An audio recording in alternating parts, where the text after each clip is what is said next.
About to be live. Survivor specialist Phil and Alexa are back, and today we are joined by our first member of the Comma tribe, Eric Hafemann. By the way, it's pronounced Hafemann. I just found out, not Hafemann or Hafmann. Hafemann. It's not that hard. It's really not. It's really Nahina. Yeah, War Dog was telling us that we were going to need to like practice for like hours to get it right. So I'm glad I got it. Really, I learned it 4 minutes ago. That's not too bad. But Eric, you are now pretty much the ambassador to Comma. Whatever you say is true. Anybody who follows you, as far as we're concerned, is not telling the truth because gospel truth first. So I'm excited to hear this. We've only heard from the Lesu 3. So while we only heard from one tribe, we also only heard from one alliance. So, like, you got pressure on you today. Are you ready for it? Yeah.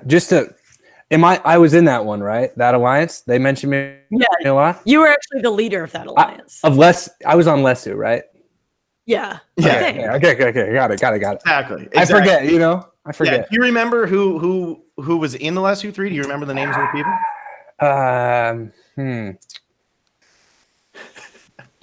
I'll come back to it. Come back to it. Come back to it. I know.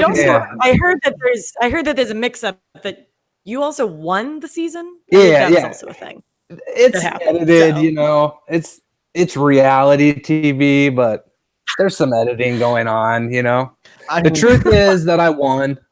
Okay, but I didn't need the money because I have a very lucrative used vinyl business. Much like a friend of mine's on social media. And let's just say my sales have eclipsed his by quite a bit. So I no longer need the money. So I won. I gave it back. Long story short. Said, that's so giving of you. That's very generous. That's very nice. Vote me out. Yeah. What a guy. Well, we did. I mean, to be fair, I did think that this was the Chris Underwood tell also. It's like, it's Is Eric. that not... Is that not who we're talking to? Oh, Eric. Yeah. It's me, Eric. Yeah. Join the very long list of people that cannot tell us apart. Which I don't understand at all because you guys don't look similar, really. Thank you. At all. Thank you. Like at all. Thank you. Thank you. We're on the same tribe. Don't look similar. Yeah. He's clearly never done a sit-up. I have washboard abs. Yes. He has no charisma. I am very charming. And he is the king of Extinction Island, and I basically won the game. So very different. Divergent paths. Way better. I didn't even get to hang out with Chris at Ponderosa, which is a big bummer. We could have messed with the staff. We could have done that Freaky Friday thing. Yeah, exactly. You walk in one door, he walks out the other side. It's like, wait, that's right. Do that. Surprise! It's me. Bula. All right. Well, Eric, so you do actually know some things here. And I want to start off by saying I know it all. Alexa and I had both picked you as our pregame winner. Thank you. And then your pregame press came out. I guess that interview with ET Canada. I think it was them. And I jumped ship so fast. I could not get away from you quick enough to go and pick. I don't know who I switched to, but it was away. Yeah, it was huge mistakes. Huge mistakes. Parts. What was the deal with that? Like before we even get into Survivor, like what's the deal? Dude. Okay. All right. So again, you're not alone. I was like, I'm not a social media guy, and prior show, I'm like, whatever, it'll be cool to see, like, follow along. I'm like, what's Reddit? People are explaining this stuff to me. And sorry, Reddit. And so I'm like going on, and I'm like, oh, you can search your name. And I hit this ET interview, like responses to this ET. Oh dear. And I was like, these people are so mean. What's going on? And I just get murdered all over the internet for this ET Canada. Meanwhile, my dad's calling me. He's like, very well spoken, son. Nice job. You really represented yourself well. And all over the internet, it's like, that was the worst. We hate him. Die. I hope you never reproduce. So all these keyboard standard. Yeah. Keyboard warriors. Yeah. So see, here's the real deal. So if the first thing is, I didn't know that these things were like, people watch this stuff. Again, not into the social media stuff. I watch the show, but I'm not like I never listened to podcasts or like prior to until I was like in the wait. Once I was like in the casting process, then I started diving deeper into all things Survivor. But I didn't know how important it was. And you're coming off of like 5 days of complete silence because you can't talk to anybody. You're at Ponderosa, you're in LAX, you're on the airport. The only social interaction I had in like forever is like smiling at people and like everyone's like winking. Gavin winked at me 1,500 times and like, you know, did you wink all back? these like weird looks. Yeah, I think I probably gave him a little wink or two for sure. There you go. And so you're not talking to anyone, and then all of a sudden you're basically sitting around Ponderosa, and they're like, "We're doing something. Get on these boats." And they like give you your wardrobe. They send you over to this island, and then all of a sudden you're in a pop-up like in the jungle, like just like sitting there, and it's like just like laying in the sand. And then they're like, "Okay, walk down that trail over there. Someone will meet you." And you like walk. And they like bring you around the corner and there's all these cameras and there's this beautiful person and you're like, hello.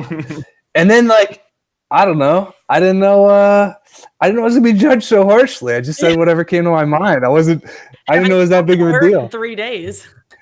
Although I stand by my comment. Tom Hanks is 100% my favorite castaway. I stand by it. I heard he actually won Survivor. Yeah. Well, I don't know if they had a tribal council there, but if they did, he definitely won. He would have won. Yeah, him and there's some editing in there too, you know. Yeah. There's some editing in there too.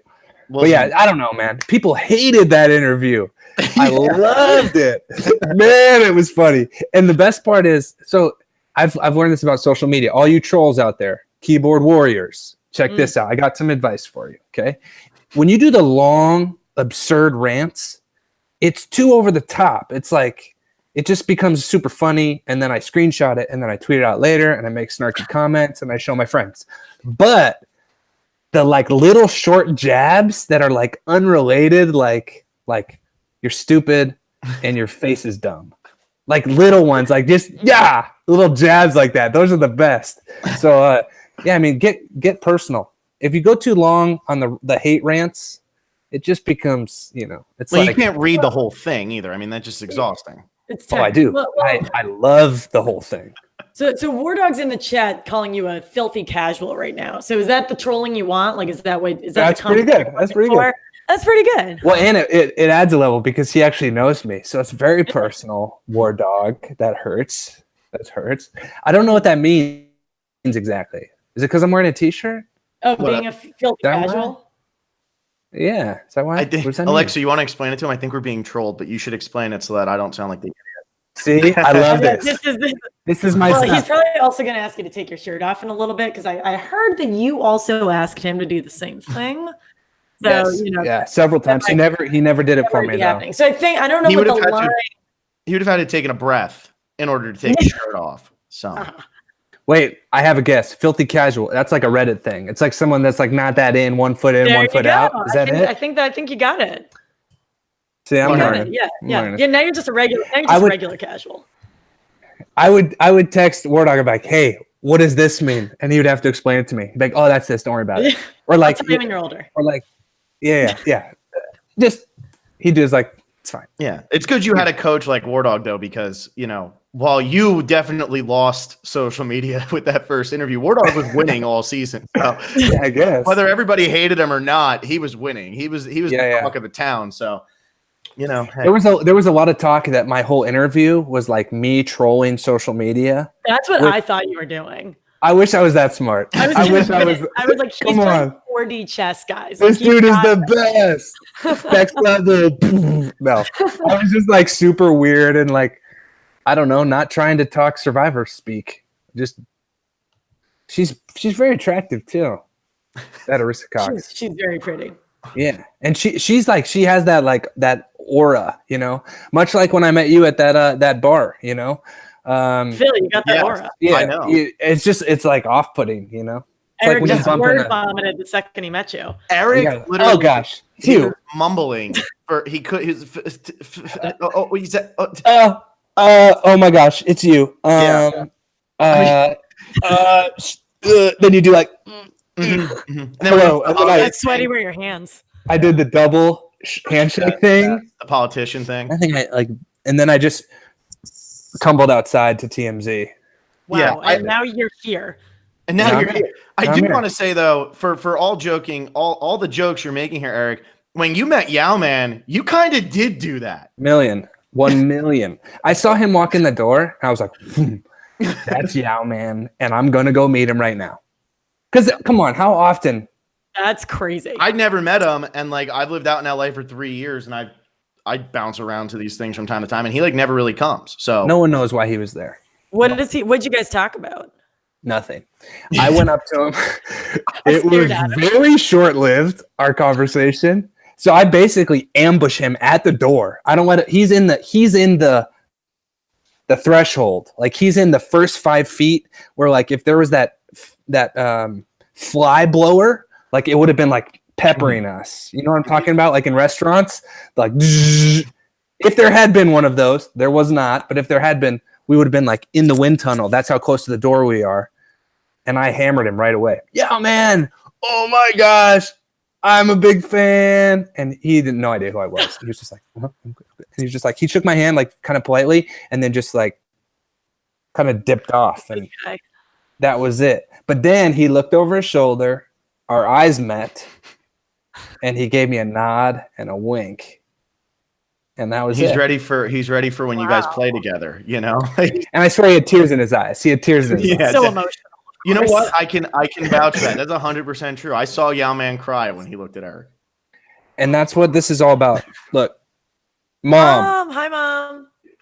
She can't figure it out, but you always pick up the phone when your mom calls. So Eric is answering the phone for his mom right now. Hi, Mom. Because Mother. I think his mom is trying to figure out how to get into the chat here. Is that what's happening? What's your mom's? Oh wait, that's true. Let's ask what your mom's email was, but I realized that 100 people might hear that. So yeah, if you want to DM it, you know what? We'll tell your mom.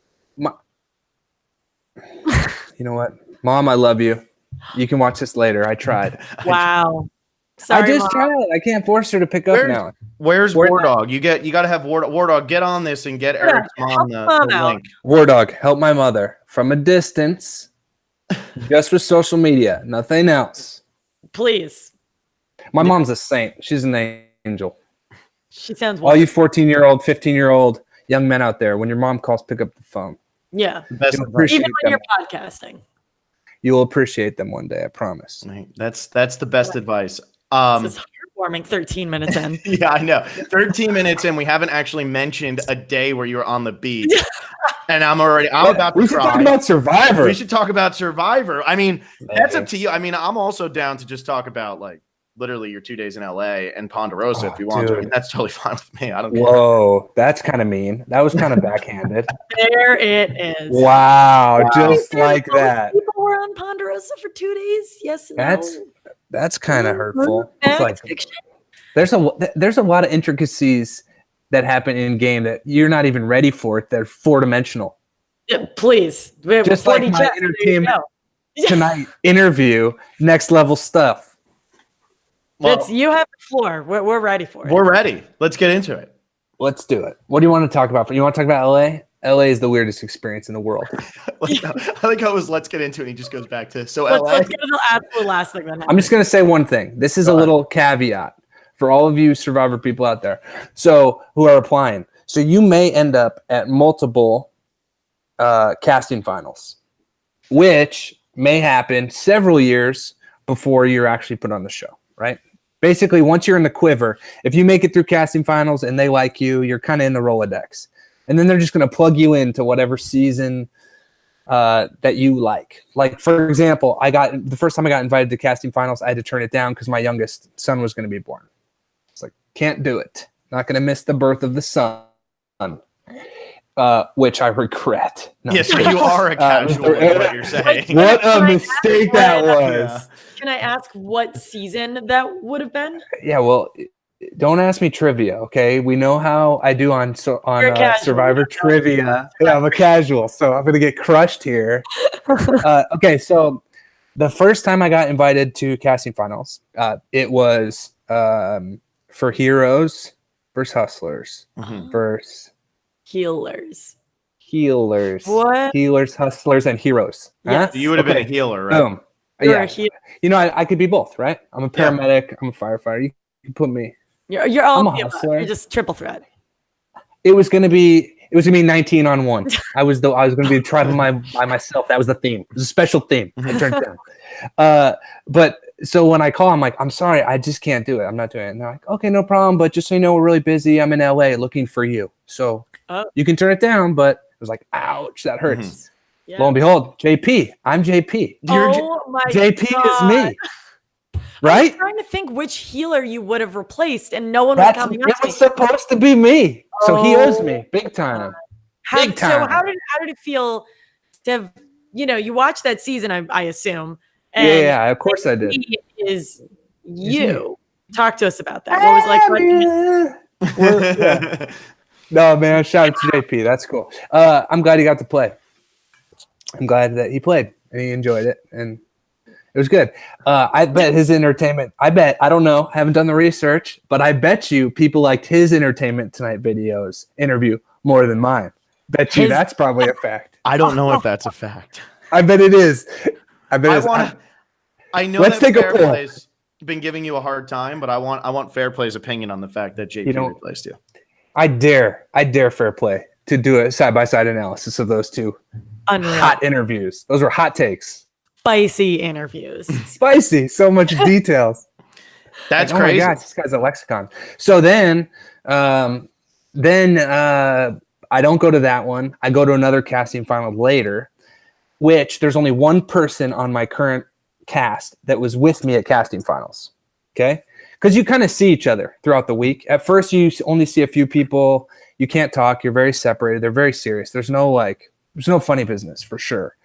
But you see people around the hotel, and they're easy to spot. They're sitting by themselves. They have no cell phone with them. They pay in cash. They're at this, Then later in the week, you're like in a 15-passenger van together. The people that make it far enough, so you definitely know who's there.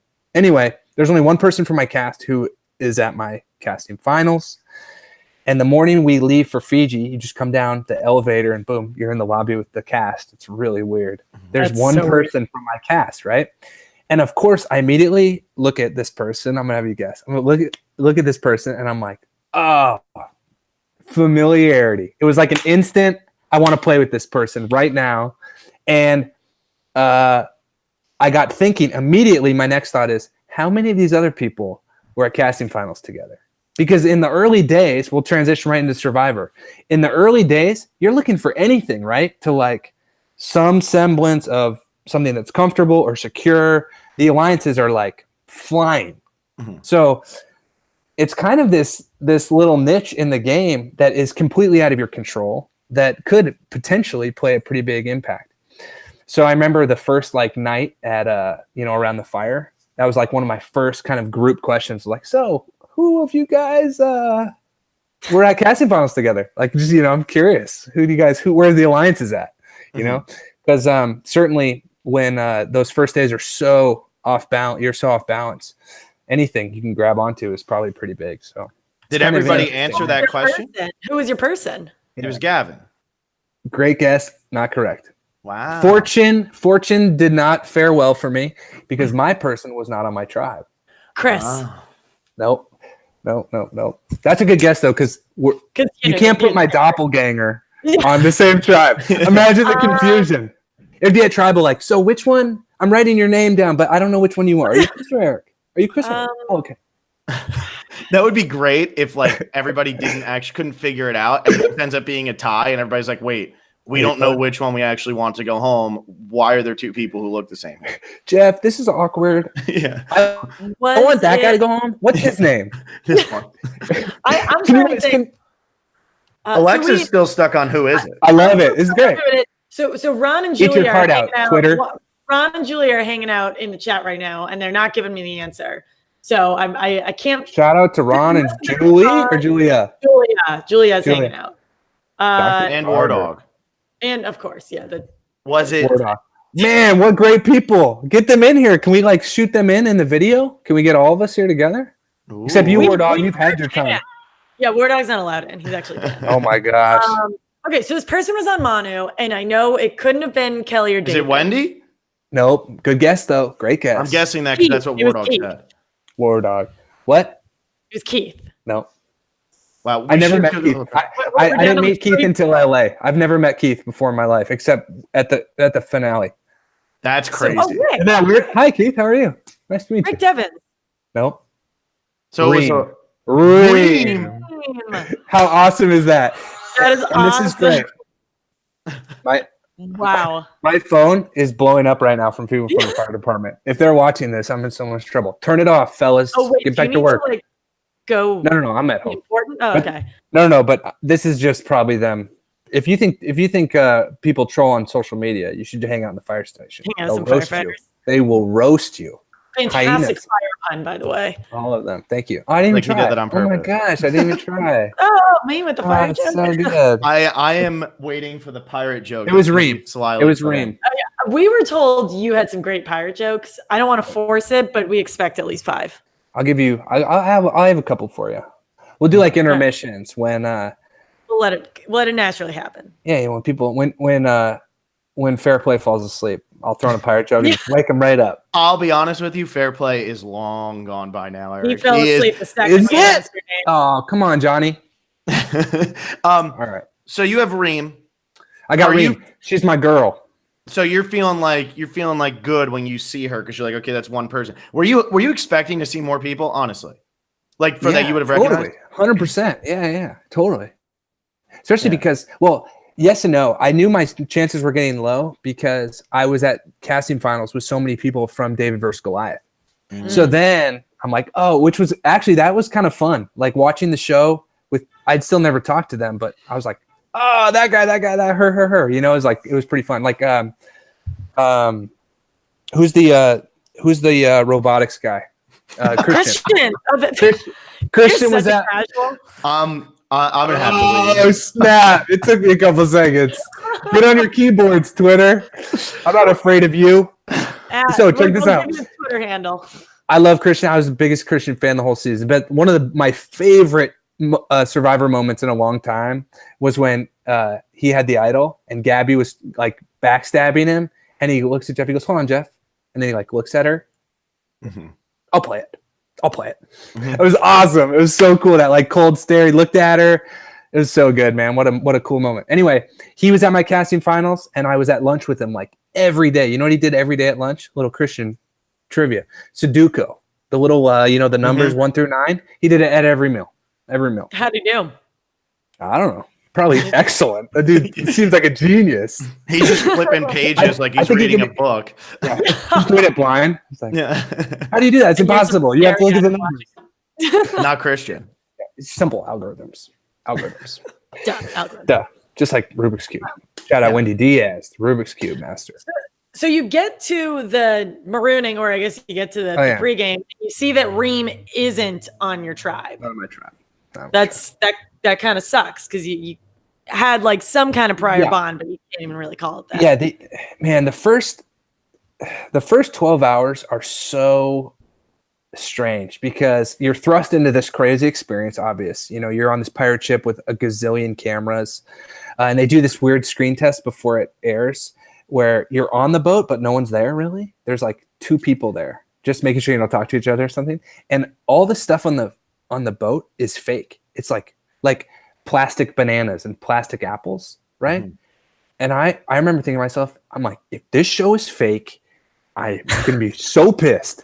Like, if this show isn't as real as it seems, and like if someone slips me a granola bar, I'm gonna hit him in the face. Like, if this is not as, I didn't come out here to like pretend to be playing Survivor. Like, I want the experience. Is a big part for me. And I remember being like, dude, if everything's like, if this is plastic, like I'm gonna be so disappointed. Then they take you away, they put you on this dinghy, then they bring you up like an hour later. You're just like on the ocean, like below deck. You can't say anything. Rick Devins is throwing up, I'm sure. Yeah. At one point I had to pee and I come up on the ship and I'm like standing on the boat, like behind it, and it's rocking. It's this like little boat and I'm trying to pee, but there's like 50 boats out there. and there's no privacy. So of course I stood there for like 15 minutes trying to pee, but the stage fright was so overwhelming I couldn't do it. That was a pretty common experience. Girls are peeing off the back. Yeah, it's crazy. Then you're thrust into the game. You're off the boat, whatever. You're on the island. You can't pee for like how many hours? Yeah, right. As soon as you hit the water, you just that water. There must have been so much urine in the water around that boat. All yours. That's the real trick. That's why you don't jump in till late, Ron. Not for the clue, so you don't get in the pee water. Not mine, though. Not mine. I'm a gentleman. Wow. Sounds like it. For 15 minutes, you're standing there flashing the entire crew and your whole new cast. Hello, new friends. Hey, that B-roll footage, man.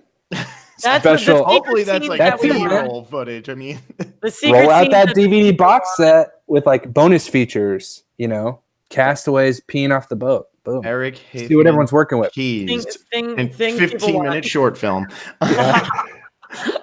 Easy. But you come up out of the water, whatever, and you go into camp, and the amount of cameras and like boom mics and to capture everything, they do such a good job to capture everything so they don't miss anything.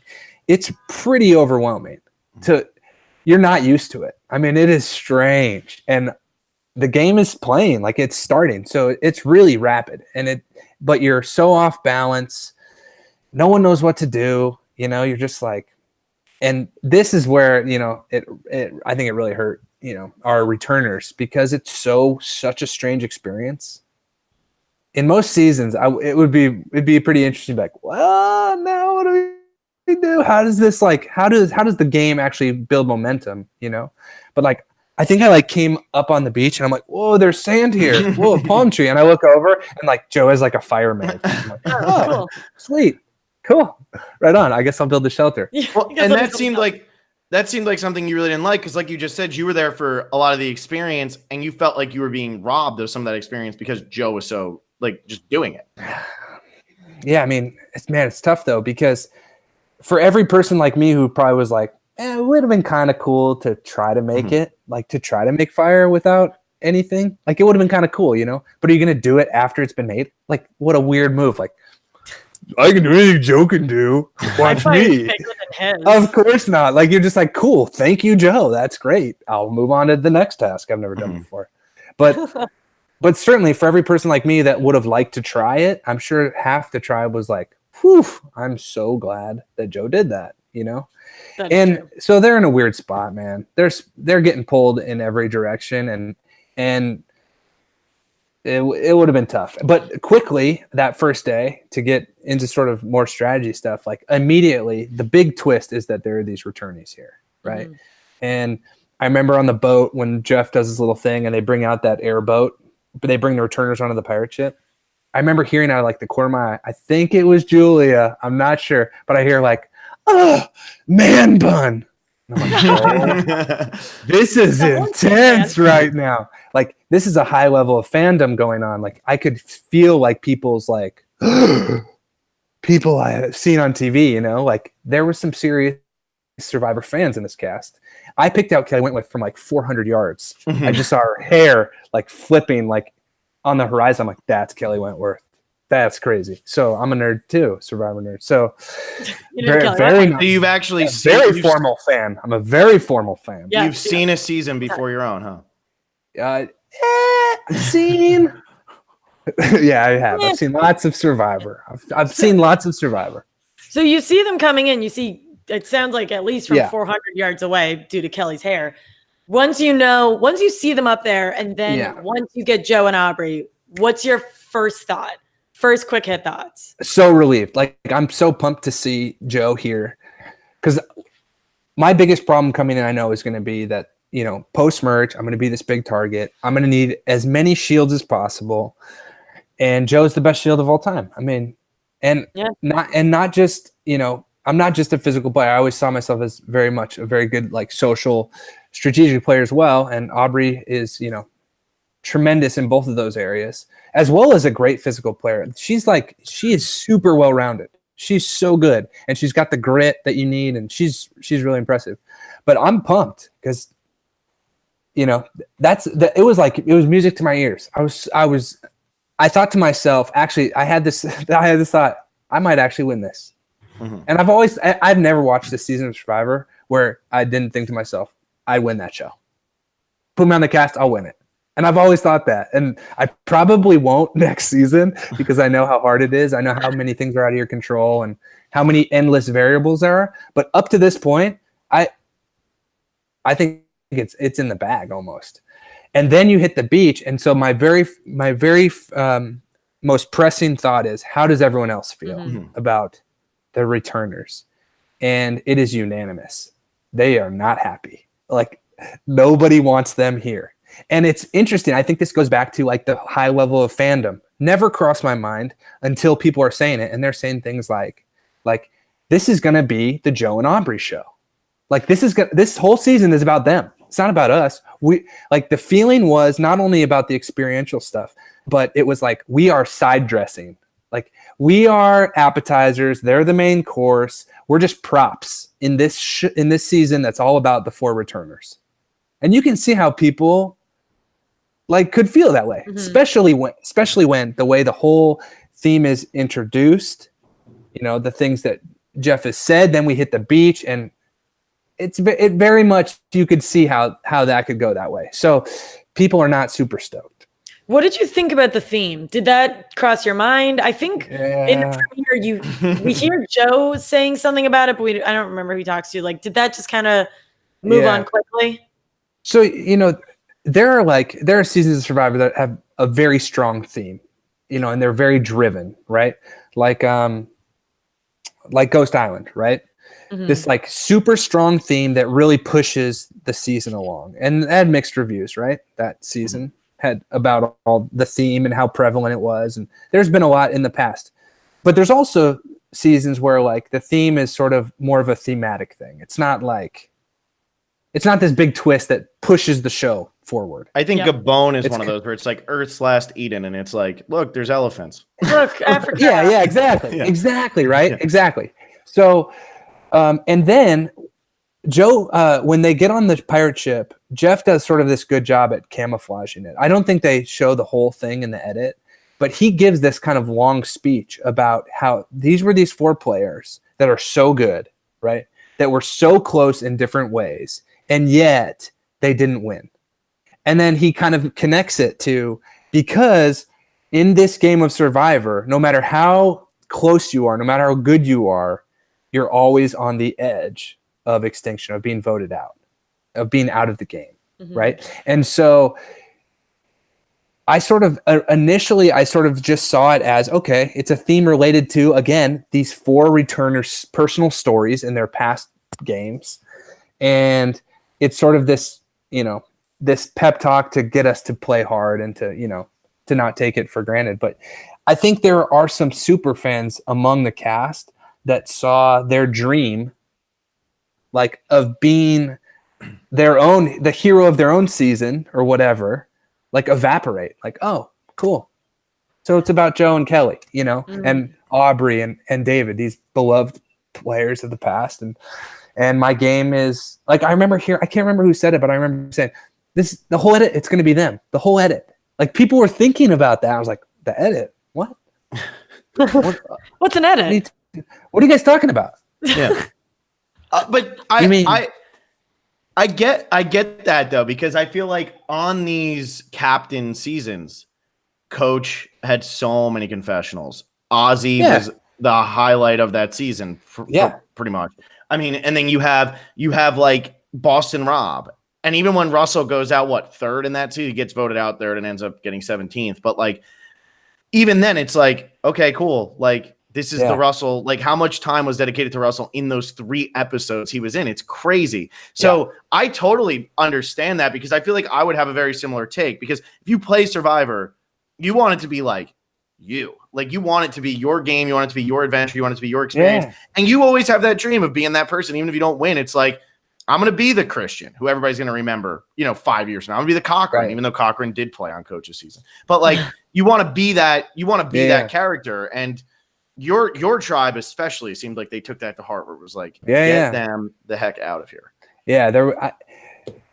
I have a theory, and I have no insider information, but I wonder if a fans versus favorites was sort of in the barrel at one point, and a lot of our cast was from a super fan type of cast, because I mean, if the knowledge around the first night when we're talking about like, you know, past players and people are dropping like Survivor knowledge in different ways, like I knew I was way in over my head Survivor knowledge wise. Like there are people on our initial tribe, like they won't even tell you like past players, but they'll tell you like the season number, the name of the season, what number that person went out. You know what I mean? Like, oh, they got 14th. I'm like, wait, who's that? What? They're like, that's what I'm just like that too. Like, I'm just not good. I just don't have that kind of brain. I can't remember. I barely remember like my family members' birthdays. Like barely. Dad, by the way, this last one, I'm sorry. It was like a busy time. You know, with the kids. Your dad's I love you, Dad. Happy birthday. Yeah. Happy birthday, Dad. Happy birthday, Dad. Love you. I can barely keep track of like serious, important things in my life, let alone, you know, who was on season 6 of Survivor. I just don't have that kind of brain. But I was amongst a lot of people that have that kind of encyclopedia knowledge of the show. So, yeah, man, I think a lot of people saw their game, just their vision of what their game would be sort of evaporating. And then, man, it's tough when you're good at everything, you know, to shed that, you know. And I love Joe. Shout out to Joe. I know he's not here, but whatever. Later, I'm sure he'll rewatch this several times. Oh, he's definitely going to. Yeah, our biggest fan. He kind of has a thing. He kind of has this like fan thing for me. He's really into you. Yeah, he's very into me. He's very into me. That makes sense. Yeah. He asks me for things all the time. Like, can you sign this? Can you send me a picture? Can you write on it to Joe? I'm like, Joe, we're friends. I don't need to send you stuff, but it's weird. Anyway, yeah, I mean, he's great at everything. So it's tough. It's tough for him. And then in the very first challenge, like if things aren't worse, right? They start the challenge off with that like 30-foot rope climb, you know? And the very first challenge was sort of set up like there were like hero stages, you know? Like, yeah, it was. Hero stage number 1, you've got to climb the rope. Then who's going to climb the crow's nest and do that part and like whatever, you know? So it was tough, man. I feel for those guys in that sense, but it was good knowledge for me. So you just get on board with that ship when everyone's like, hey, these people have to go, right? The only person who wasn't on board was Aurora. Was the only person who didn't like jump on that ship right away. Yeah, she ends up playing alone the whole game. Yeah, exactly, right? Yeah. And you know, she's got tons of grit, man. What a competitor. But I think she debates that a little bit. I'll be curious. You have to ask her. But I remember her saying like, it wasn't that I was that, you know, loyal to them or I was that into playing with them. It was just I thought it was valuable or whatever. You know, she had a strategic element to it. But I think pretty consistently, like the Common Tribe's like, nah, Rory. It was like she was very. The three of them would be isolated a lot, you know, and where the rest of us, I think, especially me, so I'm in this weird spot from the beginning because I want them. I need them as a shield, but my whole cast, basically the whole tribe, doesn't want them around. Yeah. You know? So I'm playing this weird middle spot. And I remember Aubrey used to come up to me all the time and say, like, you just seem like you're in the middle. Like, where are you? And I just kind of tried to, like, you know, play it off. And as I think part of me was because I didn't want to just be like, yes, I'm with you all the way, knowing that I couldn't, you know, I wasn't going to live up to that. But I also wanted to, like, I didn't want to shut her down because I'm trying to leave it open because I wanted Aubrey and Joe at the merge. If you would have asked me almost all the way up to the tribe swap, in fact, up into the Aubrey vote, I was very torn about sending her home. I wanted both of them at the merge. I thought Joe was going to be huge for me, and I just misplayed it when it happened. So you could like give a crap about whether you're the star of the season. You're just like, if all 4 of these returnees are here when we merge, I'm gonna win. Like, did you see my entertainment tonight? I never even watched the show before. I don't care if I'm on it. Right? Just as long as they hand you a check at the end. That's all. It's like, honestly, I never really thought about the cameras and like the post-production stuff and like social media, and I never thought about it. Saw Survivor as this big adventure that I wanted to play, and I wanted to go live in the jungle and build a tree fort, and see if I was really as good at this game as I thought I would be. And when I went to play, I went to win $1 million. That's why I went to play, no question. But quickly, I'm watching people and how they like are interacting and things they're doing and like decisions they're making in the game. And I realized to myself, like, not everyone is there to win $1 million. That is not everyone's goal. I'm convinced. I don't think the decisions certain people make at certain times, it's like, that's not $1 million choice. That's make a splash, right? Be sensational, make your mark in the season, like chink up. That's going to be a great edit. You know what I mean? I just think that's true. I think that's true. You're going to start throwing people under the bus here, Eric? No, I wouldn't do that. Maybe later. I got to wait for War Dog to sign off so I can hammer him. Oh, you think his Kelly move was to get oh, no. Okay, never mind. No, we don't want to talk about the Kelly move. All right, so, I mean,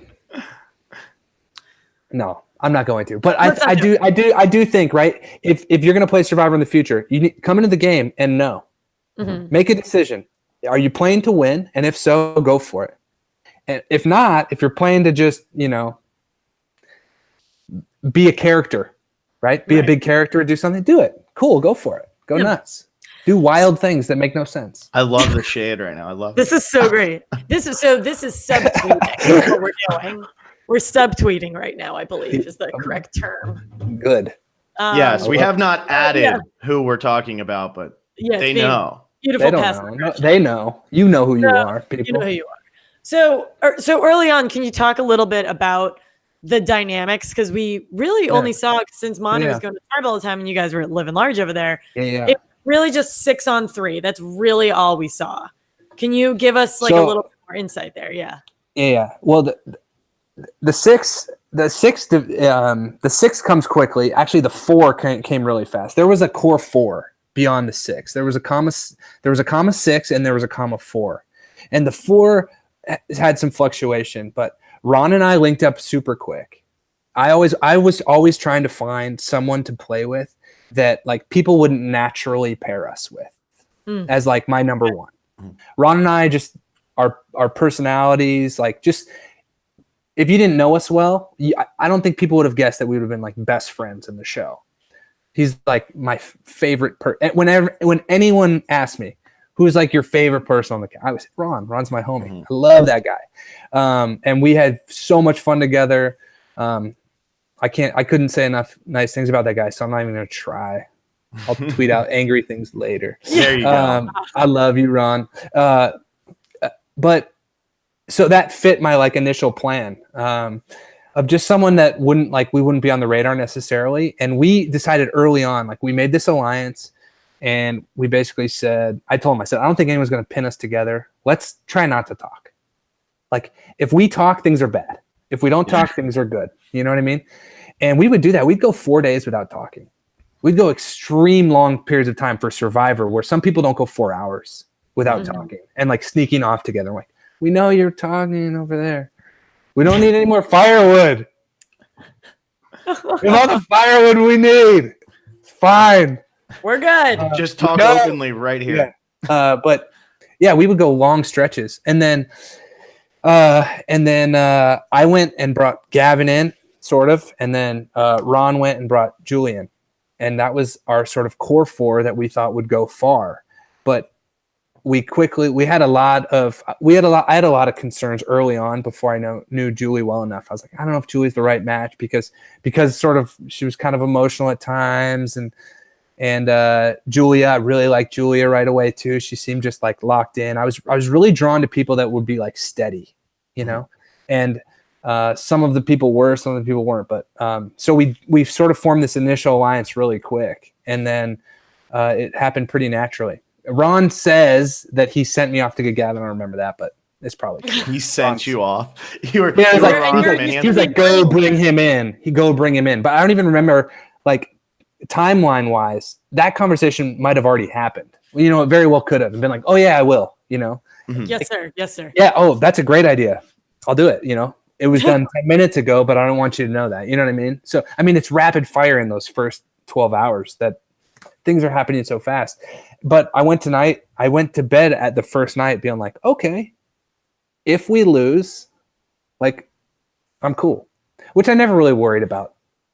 Being like the first boot. Yeah. Yeah. I mean, unless it's some really weird situation or weird twist or something, a guy like me typically doesn't have to worry too much in the first, you know, everyone knows how it goes, but it just goes to show like how all these Survivor is, there are endless variables. It's the game of unlimited variables, and so many of them are out of your control, which I think is why people are drawn to play it. Like guys like me was like, man, it's like I have to play again. I know I won't get to, but I have to because I want to crack it. Like it's this nut that is so complicated, it's so complex. If I ever had a chance, man, I would jump at it. But like if we would have lost that first challenge, let's say something crazy happens, we lose. Joe can't get up that rope, right? They edited it out, but I gave him 10 fingers. You know, I had to help him up. But let's say I don't give him 10 fingers and he can't get up the rope, right? I think Victoria goes home, vote 1. Really? Yes, because how does that happen? Right. Check this out. I think a lot of people would have had their sights set on Julie, and I think Ron and I would have swayed it. I think we would have swayed it to Victoria. And at that time, they were so like, it would have been, we didn't have any body of work. You know what I mean? And I think that first boot is like, well, we just lost a challenge, and people are paranoid and just like, how do we stay strong? We don't want to lose again. I don't want to go home second. I think Victoria would have gone. And so you don't think that everybody would have tried to push to get Aubrey or Joe out yet? No if way. They would have survived that? Yeah. So that was all editing, because by the time you guys actually do go to a tribal council, you just vote Aubrey out. I don't think there's any chance either one of them go home if we lose the first one. Wow. Because people, so much of what drives a lot of decisions is paranoia and fear. People are so paranoid. It's hard. You couldn't exaggerate that, how paranoid people are. Mm-hmm. It's like it runs so much of the game because it's all you have. You're out there. You have nothing else to you just lay around and just stew up, you know, ideas. And people are so paranoid. Who's lying, who's not? Everyone's lying, so it's really tough. And I think if we would have lost, people would have been so paranoid, like so worried about just getting like swept, that all those ideas about not wanting to play with returners would have been like, they can help us win, and I don't want to lose. Well, I think Ron has that exact confessional in the exact same tone you just said, where he's like, I don't want to play without Joe. You know, like when he realizes, like, I don't want to vote Joe out. I think it was when you guys go to 3 tribes. It's like, life without Joe would suck. Like, you know, it's hard to. He's a maniac. I mean, I don't know why Joe's so good, but if you took him to a carnival, if you took him to, you know, Carney Joe's, you're like, Joe, I'd like a giant teddy bear. I guarantee you, you walk out with like 6 of them for $1. I don't know. I don't know if Sarah likes giant stuffed animals, but if she does, boy, do I have a guy for her. He will crush at any carnival. I bet he's banned in like 49 states. Like the ring doesn't even fit on the bottle, Joe. How did you get the little ring on the Coke bottle? It doesn't even fit. It's a scam. How did you do it? Yeah. Like that's him in challenges. Yeah, that's him in challenges. It's freaky how good he is at that stuff. So yeah, life without Joe, man, would be tough. And which was so good for me. I was so pumped when he makes the merge. We're back together, and we had kept the comma 6 intact. And that's really why, going back to the Aubrey vote, this will sort of tie it together. We can skip forward pretty far here, I bet. After the tribe swap, and we didn't know we were going to lose twice, right? Mm-hmm. But when we sent Aubrey home, it really came down to that if we do lose again, like this will be our chance to send her home, right? Because if Wendy's gone, right? When we go back again and it's just 4 of us, she's going to know. You know, we didn't know that we're going to have the double tribal council. So that's a whole detail you don't know at the time. But if it's the 4 of us and we go back to a tribal council and it's me, Gavin, Victoria, and Aubrey, she knows. Yeah. You know what I mean? This is our chance. If we're going to do it, we got to go for it. But I was super torn because I wanted her at the merge. But the Aubrey vote was, for me, was much less about Aubrey sending her home, although she's extremely dangerous in the game. Socially, she's so good. She's so good. But it was more about a message, because at the tribe swap, you cannot communicate. You don't have any chance to communicate with your old tribe members. So the only thing they see of you is at the challenges. You get, when they walk in and out, you get this little like, hey, you can look at them, and during the challenges, if you wanted, you could scream something, I guess. And then that's pretty much it. So when we sent Aubrey home, that was a really strong message to our original alliance that we're still good. Like.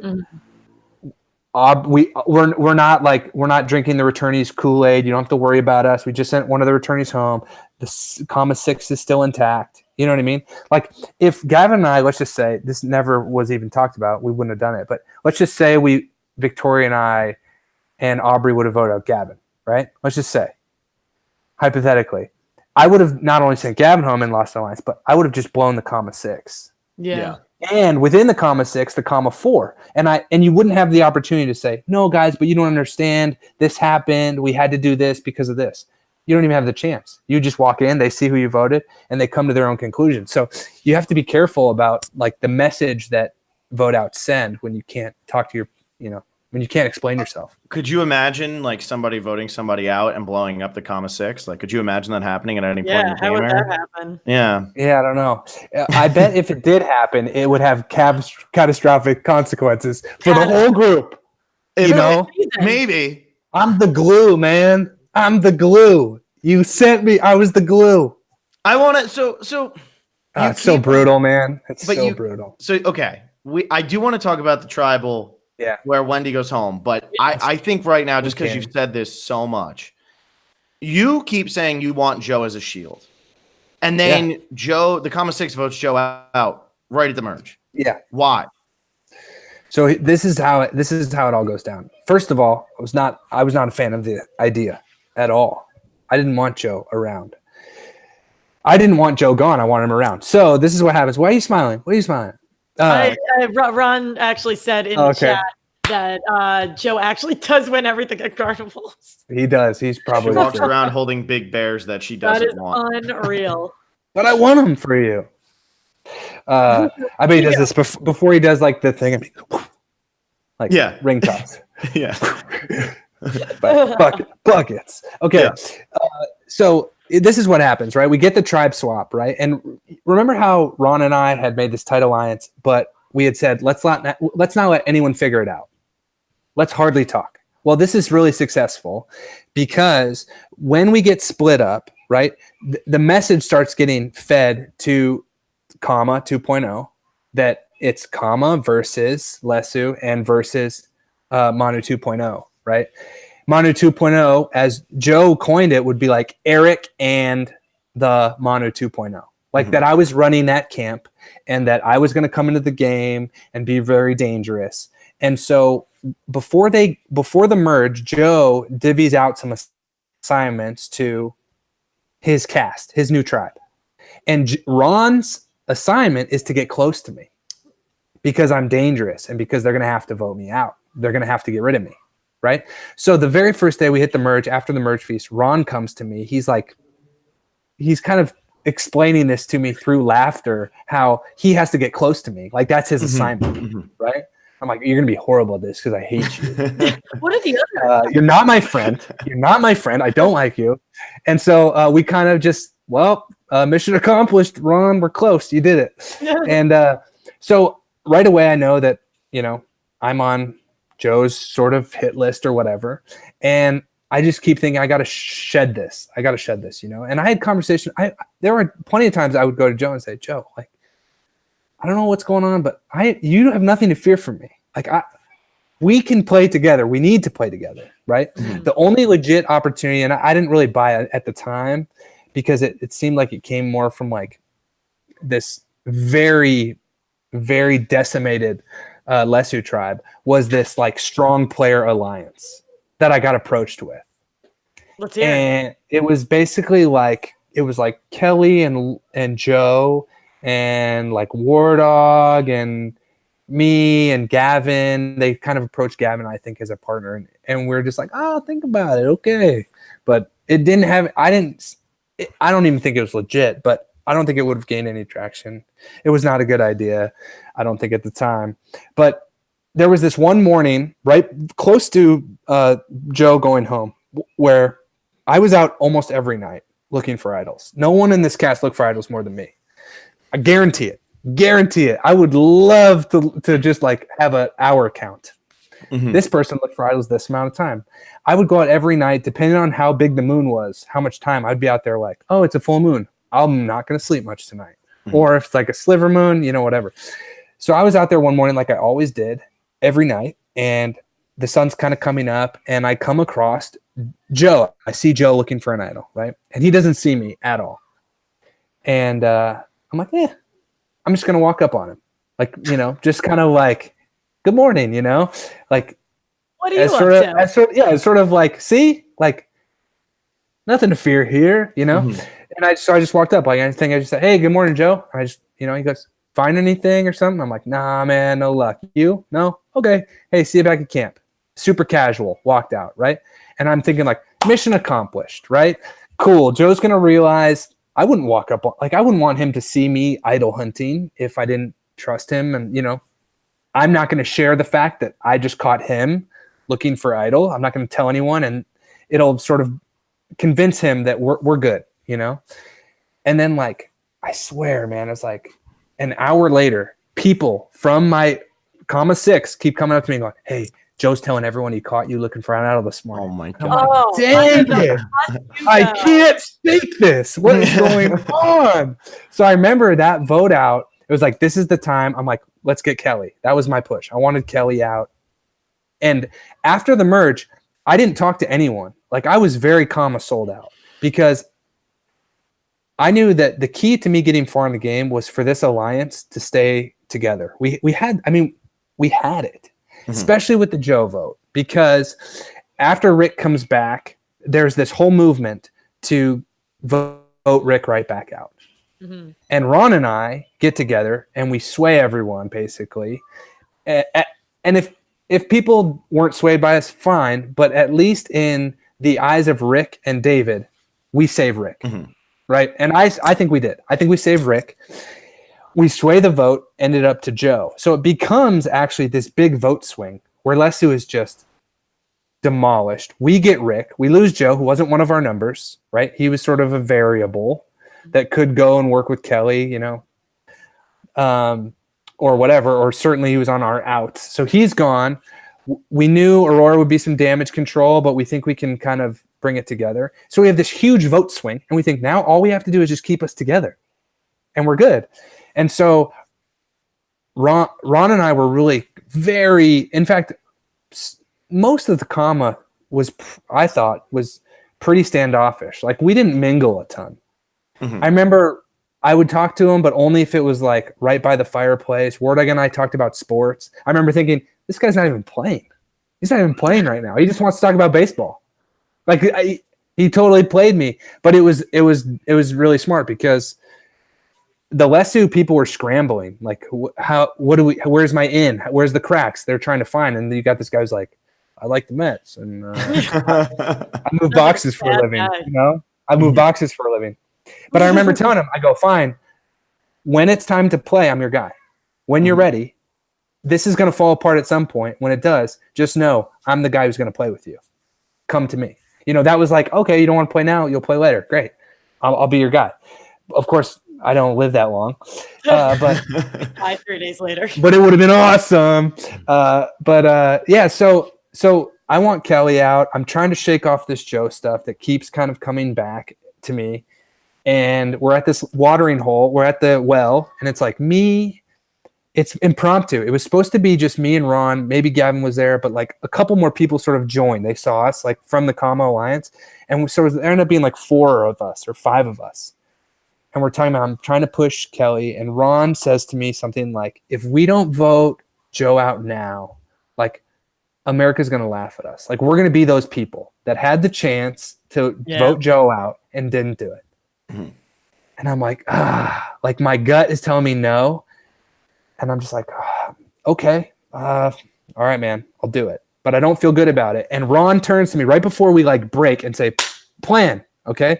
Right before we break, Ron defers to me and he goes, unless you want to go Kelly, buddy, I'll do Kelly. Like he gave me the out. I had it. And I go, no, it's fine. Stick. We're good. If that's what you guys want, we'll do it. And in retrospect, I mean, that's the biggest moment of my game. It's the biggest mistake. I should have pushed, but I think it would have bought me maybe one or two more. But now with all the information I know now, I mean, you know, things change crazily, but I think it extends my game, but it doesn't get me there. It doesn't get me there. Well, I mean, yeah, because it's still so early. I mean, now merges happen so early. I mean, there was 13 people at the merge. Yeah, I was watching this a little bit of the Yankees game. Shout out to the Yankees, War Dog. Watching the Yankees game, and this guy, he strikes out, he hits a ball to the wall. It's like a rip, right? Blasts a rocket to the wall, and this dude's running, chases it down, makes this like heroic catch at the wall. This batter's like he's on a big hitting slump, so he's pissed off.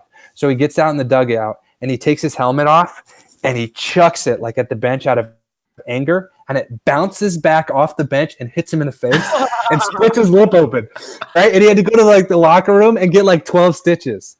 That is exactly what happened to me at my vote out. That is the perfect analogy for what happened to me. Gosh. Something you do that backfires completely and ends up hurting you. Something, you know. So this is sort of in retrospect when you put the pieces back together. And this is from my perspective of what happened to me. The Joe vote happens. Aurora is sort of in the wind, but it doesn't matter if we stick together. It doesn't matter what Aurora does at this time. They just don't have numbers. I mean, it's just the way it goes. They don't have numbers. Even if Aurora goes to Lesu, it's fine. We got Devins, we got David, right? David and Devins are a package. So Devins is so grateful that we saved him. I mean, it wasn't like it was like a legit thing. Like, I'm a dad, he's the only other father in the cast, you know? Like, it wasn't just strategy. Of course, there was this great strategic payoff or potential for it to gain them and really swing the numbers. But, I mean, the dude was, like, crushed, man. When he found out that everyone was gunning for him and, like, he was about to go home right after winning, coming back from the Edge, like, it was, like, over tears. Like, it was not, like, just this easy thing. Like, he was really hurt by it. And we were like, I want to play with you. Like, you know, you're a dad, I'm a dad. You seem like a great guy. I've only known you for a little bit, but like, we're not going to we object. This is not cool, right? After what you've been through, come play with us. We're good. And so I felt really good about our numbers, but we had to sort of just protect it. And there was this moment where we're up in camp before my vote out, before the decision was made. It had already been brought up after, you know, whatever. I don't know if Julia started it off, like if she's, you know, ground zero, or War Dog's little, you know, planting seeds is ground zero, as he claims. They have a little disagreement about that. I don't care. The outcome was the same. I don't care who started it. Either way. But this is the way it blooms. This is the way the whole thing blooms. And this comes back to that helmet analogy, splitting my lip open with my own helmet. There's a day where I'm up in camp and I see David and Julie down crabbing, okay? And Julie is, I love Julie. Julie's in the chat, so Julie, make sure you're nice. You're the bomb DZ. I love you, girl.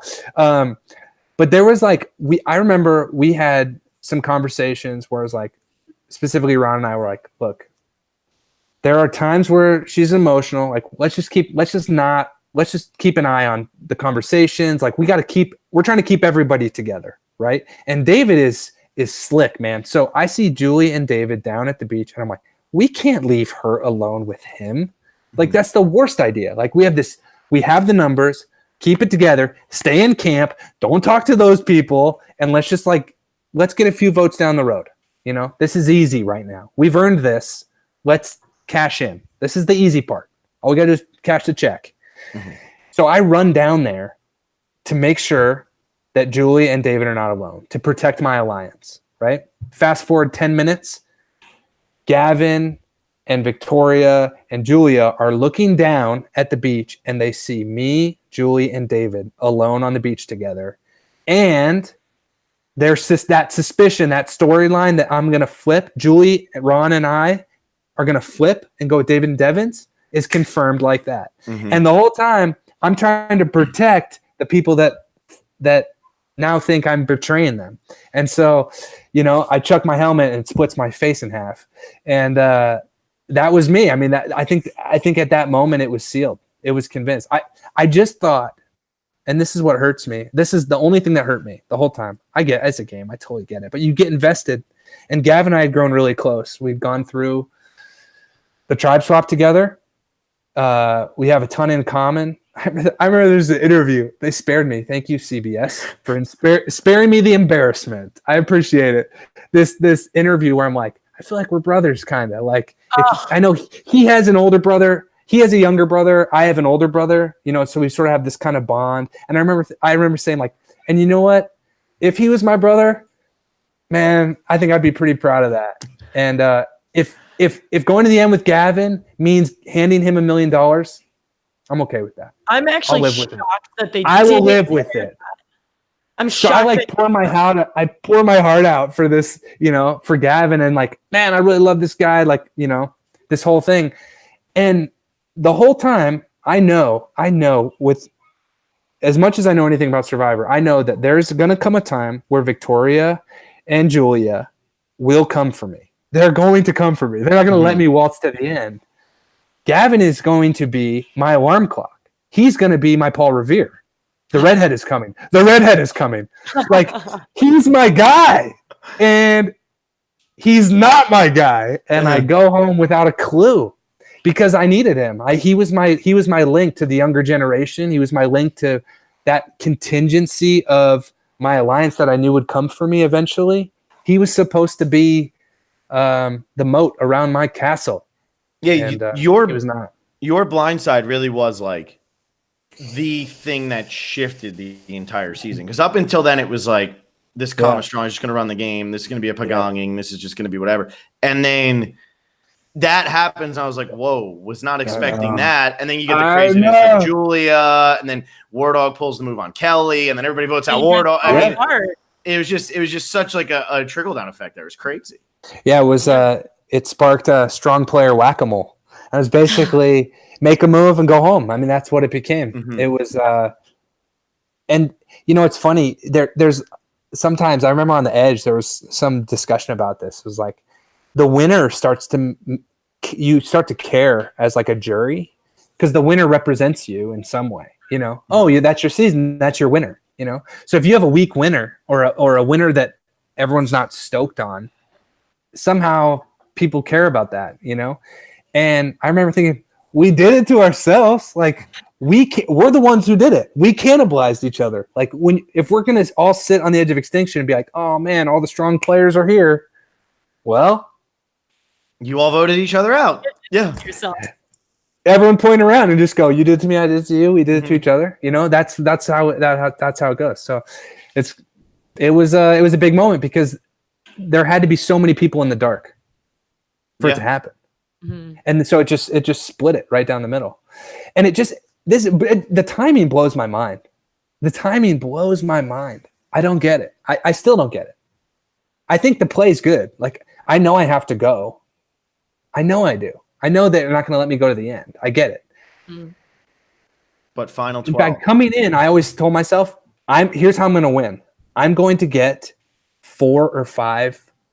I only have to make to the final 4. I make to the final 4, I'm good. That's my target. I think I'm going to beat anyone in fire. That's sort of my mantra going in. I'm not scared to do that. I want to play a good enough game early on, consistently throughout, where, especially strategically, early on, because the last part of my game is going to have to just be immunity wins and idols if I'm going to make it to the end. So if I'm going to build this bomb-proof resume to win the game, my strategy part, I've got to build that relationship strategy stuff early. And so, that goes into the Joe vote. That goes into sort of early on, how I was like, we started sort of being more bold about who was running the show, making sure like people knew we had the numbers. We started like being a little more open about that. especially in in confessional, certainly, but also around camp. I mean, there was you have to start claiming things. You just have to in subtle ways, hopefully, if you're good at it. But I knew I had to accomplish the social strategic checks on my resume early, because if I'm going to win the game, I'm going to have to win out. I'm going to have to reach a certain point and win out. So it's tough, man. I mean, that was sort of, I knew they would come for me, but I always thought it was going to be at 7. I thought it was going to be at 7 or 9, maybe. You knew it was coming, not then. Yeah, in fact, that time where Julia gives me the test in the jungle, I don't know if she's ever said, I guess she did. She's the one who said that, but where she says, how about David? Well, I'm going to vote David. That was the David test, And I'm kind of like, strategically, I don't think that's a great move. He's voting with us, we've got so many people left to vote, even numbers wise, where we have to flip on each other and you have enough numbers to actually pull off the flip. I still don't think it makes sense. So I remember giving her a number. I think we can make it till 8. But in my mind, our real number is 9. I'm like, at 9, we bail. You know what I mean? So I'm like, I know it's coming, and I'm just trying to hold out long enough. And the reason why it was such a blindside, one, because no one told me, but the other reason is because you talk yourself out of a million things every day. I mean, paranoia is rampant, but I always thought, I don't even need to be aligned with someone if our interests are the same. It really doesn't matter. We can hate each other, but if our interests are the same, we're money. We're good. So I just remember thinking about that vote. Every night I learned this. I think it was Fishback. I'm not sure if it was. I remember a previous player saying he would lay awake every night and think about every player in the game and what their best move was. I would do that every night. I would lay and I would go through every single player left and I would think, what's their best move at Tribal? Who's their best vote out? And that night I remember laying in bed and just going, not me, not me, not me, not me, not me. I'm good. Wow. Just never thought it would happen. So yeah, I was pretty you looked shocked the entire time. Yeah. There's only one tip off, and it was from Dr. Carter herself, the mastermind, because she did it to Joe and then she did it to me and I caught it. And I don't know if the edit's clear enough, but there's an art form to sort of communicating in tribal council. How you claim things to the jury, to people around you. People have different styles, obviously. Where Julia did this thing with Joe, where Joe makes a comment about how he's hoping that all of his prowess in challenges and bringing his tribe this far will be reciprocated, basically, right? And Julia blasts him. And we all look at her like, whoa, what are you doing? You're blowing the cover. That was very direct, Julia Carter. And she kind of blasts him and says well, you can't expect just because, you helped us win all these challenges that, that's enough. Or I don't know what she says, but she basically blasts him in tribal council. And there was this moment in my tribal council where I go home where the loved ones thing is brought up and Julia fires on me about the loved ones visit. And I remember looking at her and going, oh, I'm in trouble. I'm in trouble. And I look over at Ron and I'm like, I'm in trouble. What is going on? It's happening. And then, of course, you're like, it's so late. What? Nothing you can do. You had to do what Rick Evans did the next week. But here's the only difference, right? You at that moment, you can't identify, is this paranoia? Or am I really seeing what's happening right now? Because if it's just paranoia, and I blow this tribal up right now, I just killed myself for nothing. And so I just went back to logic. No, it's way too early. They're not going to, why would they do that? That makes no sense. So I just sit there and I just do the normal tribal thing until my names are read off. But once, obviously once it doesn't take long in the votes before you realize. Once you start your name once, you know. And then I just was trying to figure out who it was. As the votes are being read, I'm looking around like, how did they pull this off? Because it needs so many numbers. So many people have to be in the dark. And even when I got to the edge, I didn't know if it was Gavin or Ron. I still didn't know. Really? Because I think Ron kind of looked at you. He was kind of shocked too, I thought. Devins looked at me and goes, it wasn't me. Yeah, he really wanted me to know. For you, yeah. And he did not. And yeah. he's a man of his word. I think at that point in the game, he was playing. I like that at that point in the game. Well, he had learned his lesson, right? He had turned on Chris. He had gone through this sort of transformative experience. We had saved him, right, from the second vote out, and I think he just wanted me to know it was not me, man. And I think him and David actually, went back and forth, and I think David just jumped on the vote last minute. Like it didn't matter, but might as well be on the right side of this vote. Mm-hmm. You know what I mean? So I don't think he was included in the plan early on. He was just sort of an add-on at the end. But I got to the edge and I was like, so help me out here, guys. Was it Ron or Gavin? Because either one I was shocked by. Either one would have been really painful, surprising to me. Mm-hmm. Although I was a little bit less surprised that it was. I was a little more surprised that it was Gavin, to be honest. Mm-hmm. Ron, I'm sorry, bro, because Ron had started to throw a little shade on me. He was starting to separate. He was starting to push me to the top of the pack. Like if Ron and I were running the game at that point, he started publicly to sort of start taking one step back and pushing me one step forward. So I was there was this time where War Dog went to talk to Ron or something about something, and Ron goes to him, "Ask Eric. Talk to Eric. Just ask Eric." And then War Dog told me that. I go, what? Mm-hmm. So little things like that, I'm like, Ron's good. He is, man. He's a smart man. Ron's good. And then I was just gonna say, what gave it away that it wasn't that it was Gavin and not Ron? Was it possibly the next night when Ron is sitting there terrified that he's about to be voted out of the game? Yeah, I mean, what really confirmed it for me was when Julia could come and tell me how it went down. I mean, that's really how you learn about it for sure. You kind of hear that side of the story. But I could also tell, I mean, the very next time I was in Tribal, I mean, I could tell by their body language. I could tell by their walk-in. I knew for sure it was Gavin just by his walk-in. Yeah, I was going to say, looking back on that day, did Gavin have a hard time looking at you? Julie have a hard time looking at you? Did you notice anything, or did they hide that pretty well? This is a week. This is not an excuse. Survivor's really hard. Everyone is exhausted.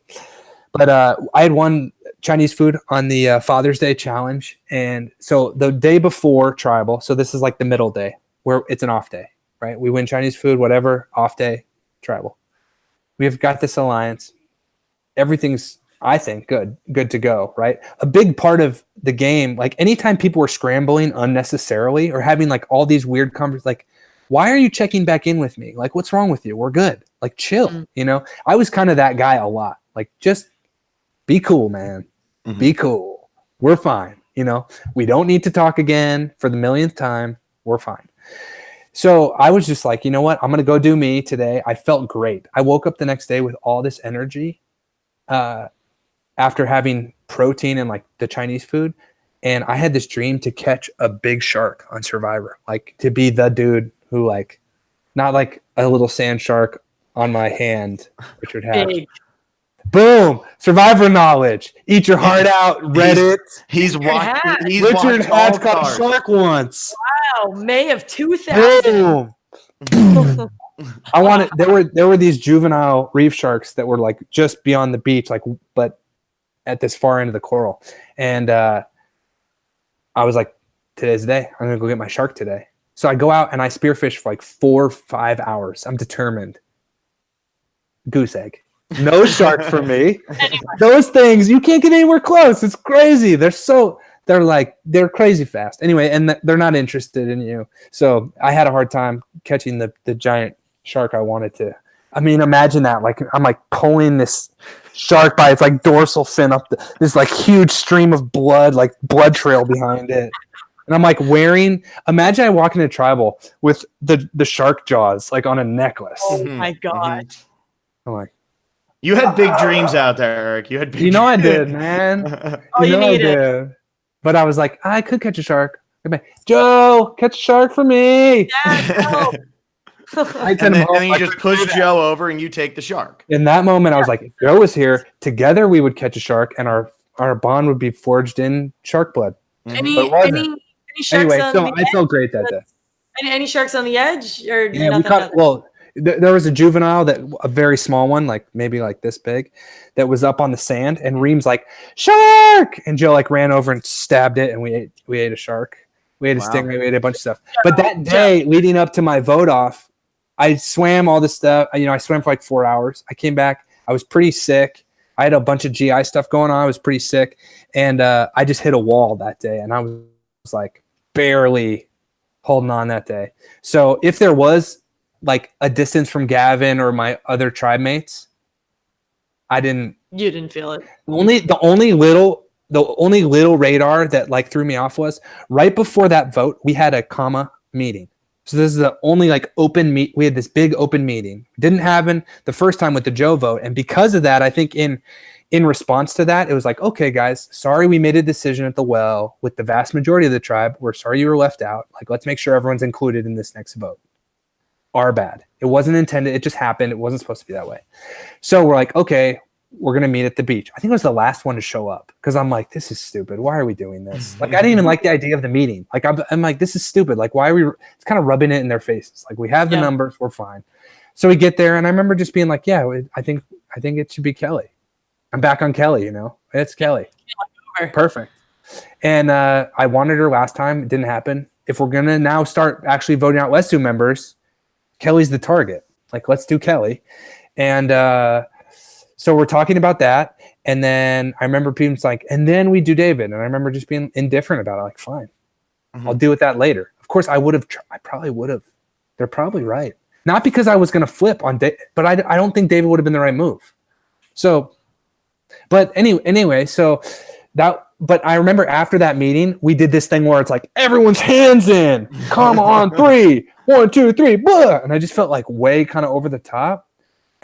But normally everyone's really into it. And Ron's like the cheerleader. He's like running the thing, and he's like, doing the jump where you like throw your heels up. Mm-hmm. Click them. Yeah. Doing a heel clicker. Mm-hmm. And so it's normally over the top with Ron a little bit. And I'm like, cool, whatever. But I remember more than ever, it was kind of like there was a bunch of people not into it. And I think in retrospect, it was kind of like, ooh, this is kind of a kick in the nuts, like 1, 2, 3, we're voting you out. Eric. Yeah. You're an idiot. So I remember feeling a little like dissatisfied, like little grumbling, that little like radar went off. But I remember thinking it's probably just, it feels kind of like we're rubbing it in their face, doing a cheer on the beach. And I just thought that's it. That's whatever. That's why people are kind of weird about it. But it turns out I think they're probably weird about it because they knew at that point already. But no, man, I did not know. I was blindsided straight.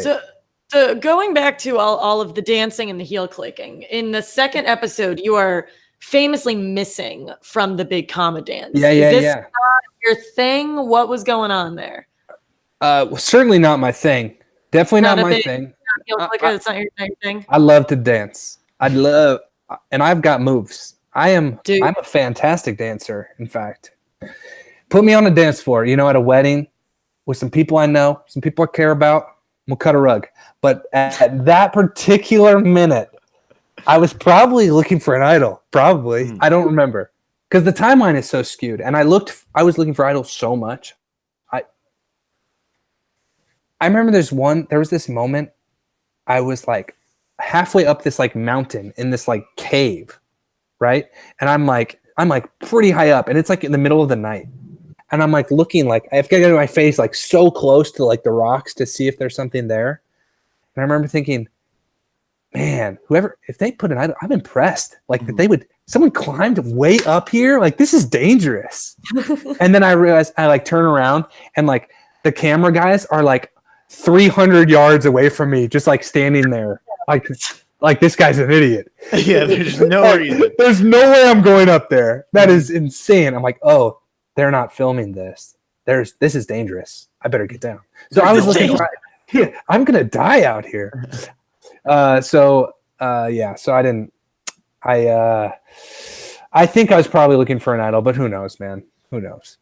Well, okay. So now you get voted out. You go to Edge. I definitely want to talk about Edge a lot, but the next vote, because it was the next night. Everybody we've talked to so far was a part of that tribal council. You're watching that tribal council. Yeah. What was that tribal council like for you as a filthy casual? As someone who's never seen Survivor How dare before, you? How dare you? How dare you? Never watched the show. I mean, to be honest, I was there, but I wasn't really paying attention. I was kind of in, kind of out. I kind of had 1 foot in, 1 foot out of tribal. There were better things to do. Yes. Yeah. It's like, oh, it's cold and raining. I'm going to stare at that tree. So this is what it appears like. This is what sort of how it goes, right? You just see this for the first time. I think you really see this, like the disunity. You see like the fracture in this alliance that's barely trying to hold on, right? And you see it in their glances at each other, the way they're looking at each other. You see it in their answers. Like, tribal is so fascinating. I wish so much that CBS, as part of that, hey, CBS, check me out. Idea for you. This is what they should do. They sell CBS All Access. As part of that, you get bonus material, one of which things should be the full tribal council. That's awesome. Wouldn't you not love? Wouldn't you love an hour? I would absolutely. Absolutely, you would. It would be, and because they're so fascinating, there's so much good stuff that doesn't ever hit. It's really a shame because there's so much play. There's so much play of people trying to claim my move. Who's going to try to claim this to the jury? Now you're there, who's going to try to make amends? Who's going to try to do damage control? You're wondering all these things and you watch it play out. But there was definitely also some, for the first time, I think, some sort of like some back and forth that was not friendly fire between comma players, where it was like, I'm directly contradicting someone. I'm directly, separating myself from that a little bit.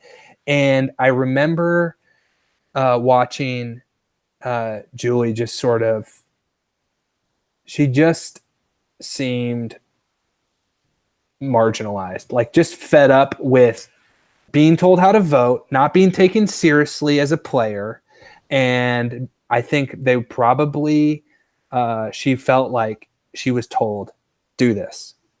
Just be quiet, vote this way. And I know there was a lot of emotions around those few days because obviously Julie and Ron are blindsided. They don't know that I'm going home. The alliance shatters. Fear, right? Everyone's paranoid, and she feels like I'm certainly on the bottom of this alliance, and I'm just being taken for a ride and told what to do, and didn't feel included. And not including people is not good. That is like a general rule. I remember saying, and this was a fault. Everyone makes a lot of mistakes. I made a lot of mistakes. I've thought about them endlessly for the last year. I've lost so much sleep over this stupid game of Survivor after the show. I cannot tell you how much sleep I've lost. And one of them was this sort of arrogance of the numbers, of thinking to myself. I remember saying, guys, it doesn't matter if Aurora's upset. She can't do anything. Like, we have the numbers so securely locked. And at that point, I still wanted to play with Aurora. In fact, I wanted to go to the end with Aurora. I would have loved to play with her to the end. I think that would have been awesome for me. I think she would have been a good type of player for me to play with, really deep in the game. But I remember sort of having this arrogance of, look, I know we're going to leave her out. We'll fix it later. And what is she going to do? She's got nowhere to go. And that's a mistake every time. Like, every time, I think that's a mistake. But how you navigate it is really tricky. The way I tried to navigate with Aurora, which didn't help me, was I knew in order to get Aurora back, we'd have to go big. Like, you can't just be like, sorry, want some of my rice? Like, you know what I mean? Like, I'll go get the firewood for you tonight.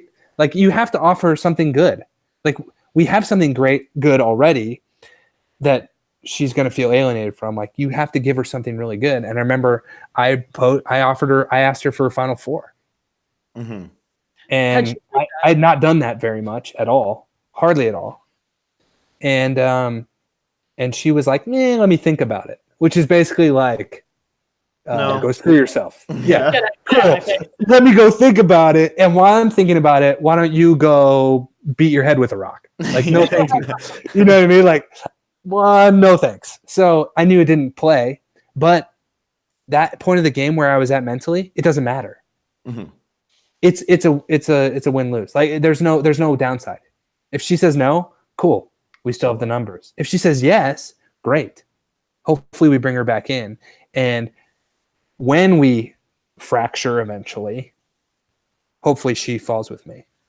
Mm-hmm. But of course it wasn't going to play, which is frustrating, because I feel for a lot of the players, especially, and as you go deeper, a lot of the players, especially right around the merge, like, there's been so much work, so much groundwork, so much thought, so much strategy gone into the game that you never get to see play because you don't get there. You don't get to the point where you would pull the trigger and watch all the dominoes fall. You don't get to see it. So, it all remains a hypothetical, and you just wonder, what could I have done? And you just play it over and over and over and over again. I've played the game. I've played our same game like 50 times from start to finish. Yeah. I won 49 of those times. I only lost once. Can you believe it? 49. That's a pretty good record. 49 and 1. Yeah. Talented. So good. Yeah. So good. It's a shame they didn't air any of those other ones. I know. Yeah.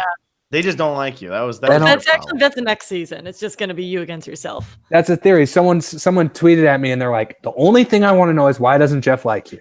I'm like, I don't know, man. Ask Jeff. I guess because he didn't talk to me at the finale or something. They're convinced he doesn't like me. Does he not like you? Yeah, I didn't know he had a problem with you. I don't know, man. No one knows Jeff. Yeah. Jeff just called.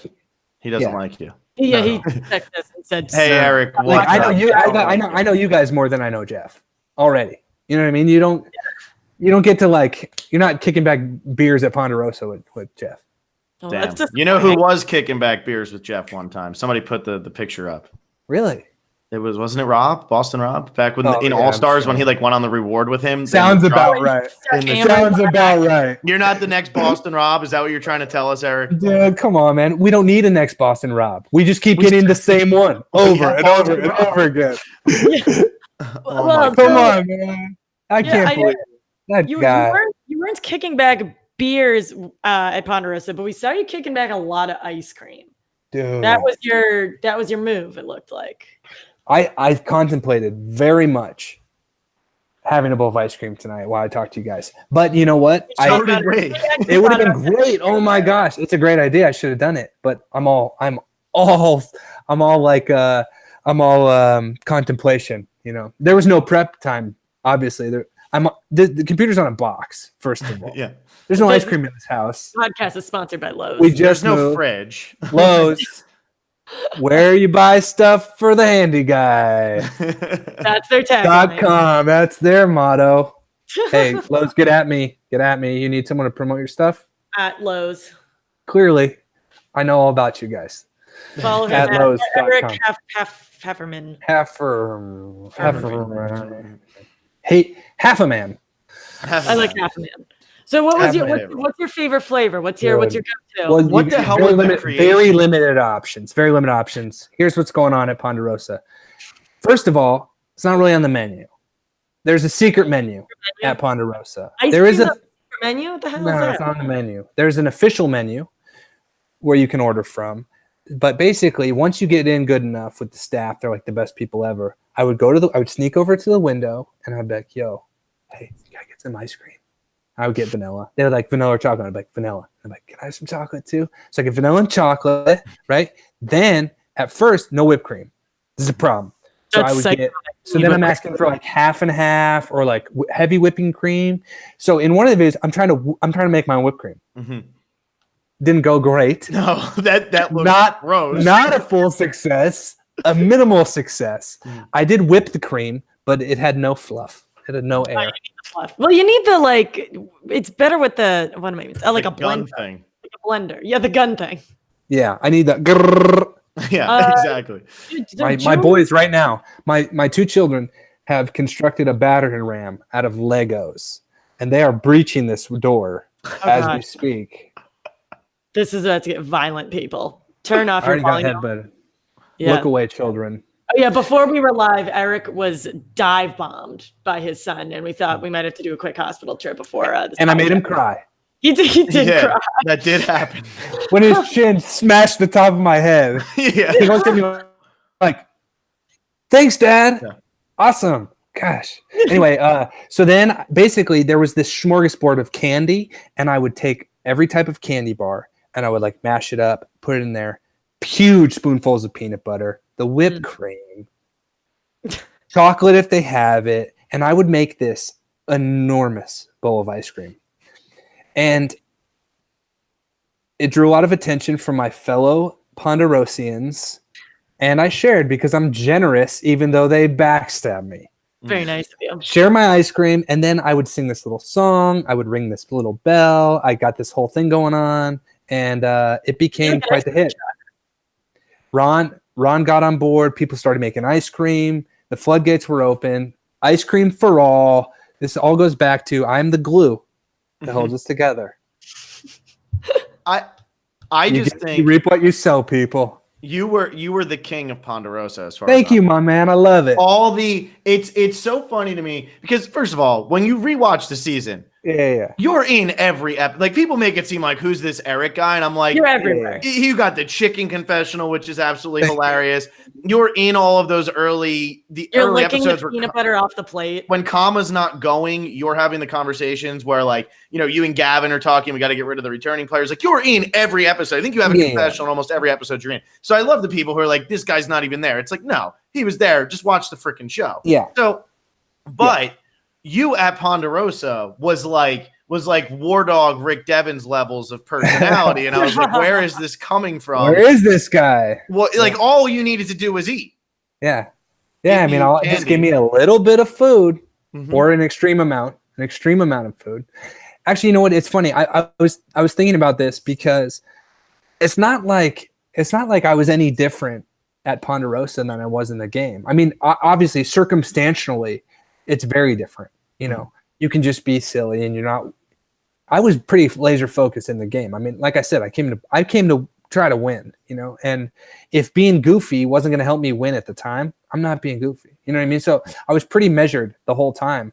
But certainly the personality stuff, like you just can't hide who you are.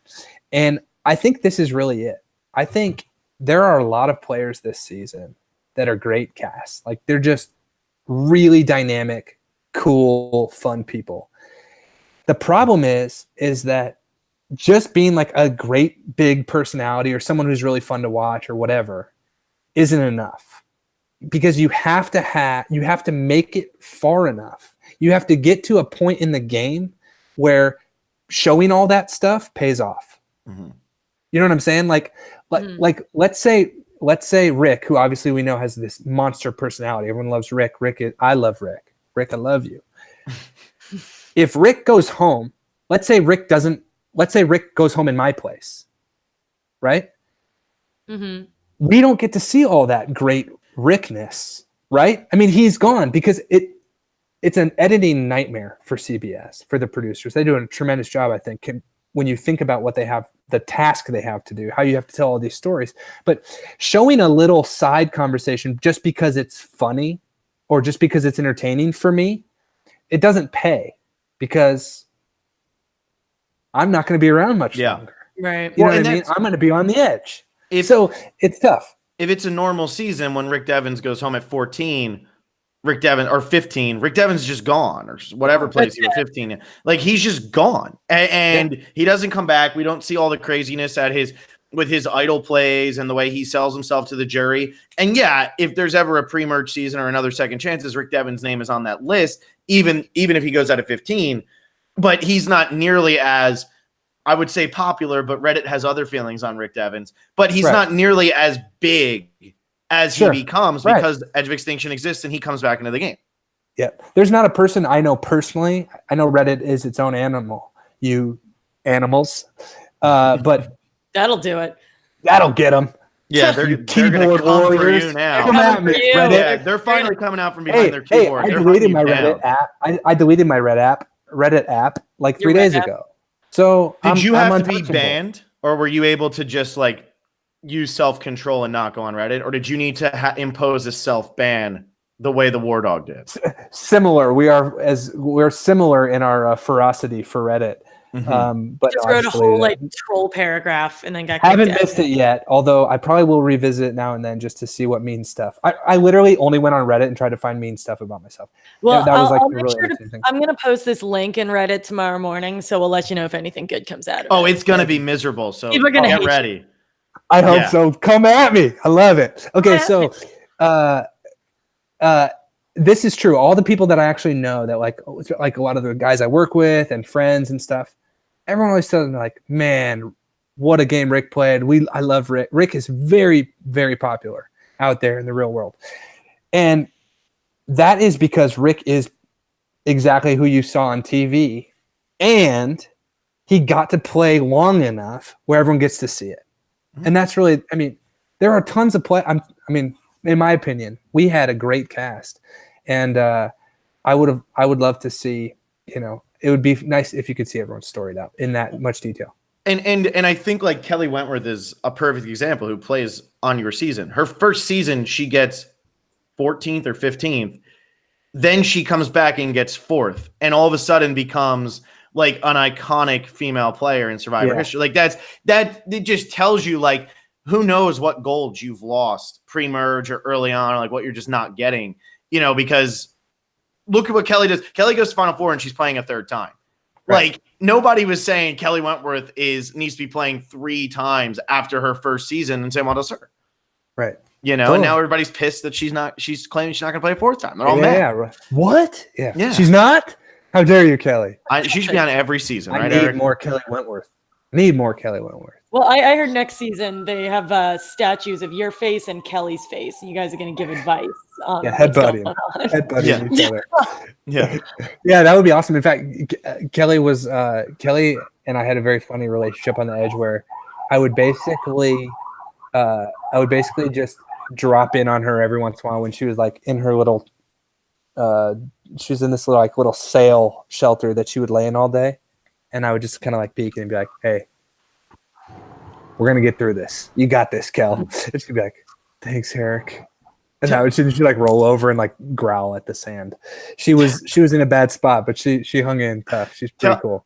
Tell me about this Edge of Extinction thing that you were doing where you were passing. What was it with the rocks? The rocks, yeah. Not the shells, Ron. They're not shells. You call them shells on like huge rocks, like basically. Yeah, they were bold. I was the only one who could lift them. Chris and Joe. Even Joe couldn't do it. Can't do it. Eric, help! I'm like, I got this. One hand. To the ocean you go. Come back where you came from. No. So basically, this is what happened. I wake up the very next day. I'm on the Edge. It's a very horrible experience coming to the Edge. Shout out to Aubrey, Bracco, and Chris, and Joe, and Reem. They were very kind to me. They didn't have to be kind to me when I got there. I just voted out Aubrey. I'd voted out Joe. I was expecting a very cold welcome, and they may have felt that way, but they were very generous. So thank you guys. That was pretty big for me in the moment. But it's this weird experience. You wake up in the morning, you're like, what is this place? What's going on? You know very little. And I remember we have all been awake for like 5 minutes, and people are laying around like it's bedtime. Like there's laying around like I'm like so like what are we gonna do? Like what do we do now, guys? Like show me the ways, what do we do here? And they're like, this is it, man. And I'm like, no. No, sir, this is not it. Well, I cannot do this for, in my mind, 10 days. That's what I thought I had. Just doing the Survivor math in my mind, imagining when we would have a chance to get back in the game. I'm thinking to myself, I have to be here for 10 days. What day did you get voted out? 24? 23, Michael Jordan's number. Never forget it. Like what timing is that? It's the second boot after the merge. No, we're saying for day. Back in. Yeah, if you said 10 days, that puts you at so day 23. 33. And what were you thinking? Like around like final 7 or final 8, you're coming back in? Yeah, in my mind, I just think they're not going to let someone come back in the game so late. They would never. They would never do that. It doesn't make sense. Never. It would never happen. Yeah. And it never did. That's the good thing. It never did happen. Yeah, never. So I just remember doing the math in my mind and going, there's no way it's more than 10 days, right? And I remember going, Reem, how long have you been here? And she's like, 20 days, bro, or something. 20 days. I'm like, I can do 10. If Reem can do 20 days, by the way, my pregame alliance in my mind. Oh, right. Yeah. There we finally met on the edge. And she was like, dude, I wanted to play with you. Tony Hawk. That's what she called me from casting final. It makes a lot of sense. Look like Tony Hawk. Dude, Tony Hawk. And I'm like, what? She's like, you're Tony Hawk. And I'm like, I haven't seen, oh my gosh. So Tony Hawk, Chris Underwood, Ryan Braun, a few other actors. I've gotten BJ Novak for sure. A long litany of people I look like. You get the BJ Novak? I think your delivery is very BJ Novak. I'm not sure. Is he handsome? I mean, very handsome. You know, Steve Carell likes him a lot. Chiseled features. Hit me up, Steve. But so I just remember going, I can't do this, but I can do 10 days. Mm-hmm. And I try to start talking myself off the island, right? At this point, like I'm pretty skinny. I'm pretty malnourished already. I already feel like dirt. I've been kind of sick. And I know when I get home, I've got to go right back to work, back to the fire station. And I need like, I'm the only, my wife doesn't work. She stays home with our kids. Like, I need to be able to make money. I need to be able to do my job because I didn't win. Mm-hmm. Probably not going to win this thing now, And so I just start going through the different ideas. Like, maybe the most responsible thing for me to do is to go to Ponderosa and like start healing my body. Maybe this is selfish. Like, I've chased this dream all the way to Fiji. I didn't win. Maybe it's time to be responsible. And like, you know what I mean? You're trying. You're trying to talk yourself out of there. That's the way I kind of look at it. And then I'm talking myself back in, and I just settle on 10 days. I'll do 10 days. So I go and I find 10 rocks about the size of a baseball, and I make this little like sand garden. It's not that impressive. Sounds kind of impressive. It sounds really impressive. I like lay it on my back, and I like picked like twigs and like little leaves out of this sandy area so it's clean. And then I put like 4 little sticks to make like a border, and I put the 10 stones in there. 2 rows of 5, in case you were wondering. And then the first night, I go down to the beach. At the end of that first night, my full day on the edge, and I take the rock down in the ocean, and I just throw it as far as I can. Like, one day down. Wow. Throw it out there. Well, the next day, I'm like, I can't remember who I was, but I'm like, I think it was Chris. I'm like, I'm going to throw my rock. Because people have seen, they kind of see it, and like, what's that? And I'm like, I'm gonna stay for 10 days. Mm-hmm. Day 11, I'm pulling the sail. Say goodbye. I'm gone at 11. Mm-hmm. So I pick up. So I'm going down. Hey, I'm going to throw my rock. Chris like tags along, kind of thing or something. Just keeps me company and whatever. I'm like, it's over. Chuck it out, right? And this sort of little ceremony that was meant to be nothing at all evolved, where like it ended up being this really cool thing. Where as more people came and we started to like process this whole experience together, because everyone sort of goes through like, you're confused, then you're angry, then you're sad, then it's like everyone has their process out there. And the best thing was, in seasons past, I've heard, if you just go right to Ponderosa, you go to your room, you shut the door, you sleep for like 40 hours, you come out only to eat and to shower and to like snarl at people. And then, you just bury your feelings in ice cream and booze. I mean, like, it sounds great. It does, especially when you're on the edge of extinction. Sounds like me anyway. Especially on the edge of extinction. Average one day. Yeah. But this is true, I think. I think the edge of extinction, as much as people hate the twist, I don't care what you think, to be honest. It's the best consolation prize Survivor's ever given a cast. Because someone like Reem gets to spend 37 days playing Survivor when she would have had 3. Mm-hmm. Someone like Aubrey, who on her 3rd experience, it ended up being this really meaningful experience for her. Someone like me who would have went to Ponderosa and like has a lot of regret and like disappointment about the way the game ended. I would have eaten so much ice cream. I would have buried those feelings so deep. I'd probably be crying right now in this interview, like. No, you're just thinking. We can still push you there if you want. I might. I feel teary. Let's move on. But it forced us to really digest what had happened to us and the experience. And you can't run from all these emotions because you don't have food to comfort you. You don't have showers and whatever. You don't have clean clothing to make you feel nice. And so you just have to deal with it. And it ended up being this really great consolation prize, because one of the main reasons I wanted to play was I wanted to go live in the jungle. I wanted to be a castaway and really experience starvation and living outside and getting away from amenities and really have the experience. Like, I don't know, as a viewer, I always watch, especially late in the game, you know, when they show up to those challenges and they're so skinny and just like haggard, and you realize, like, I will never know what that's like.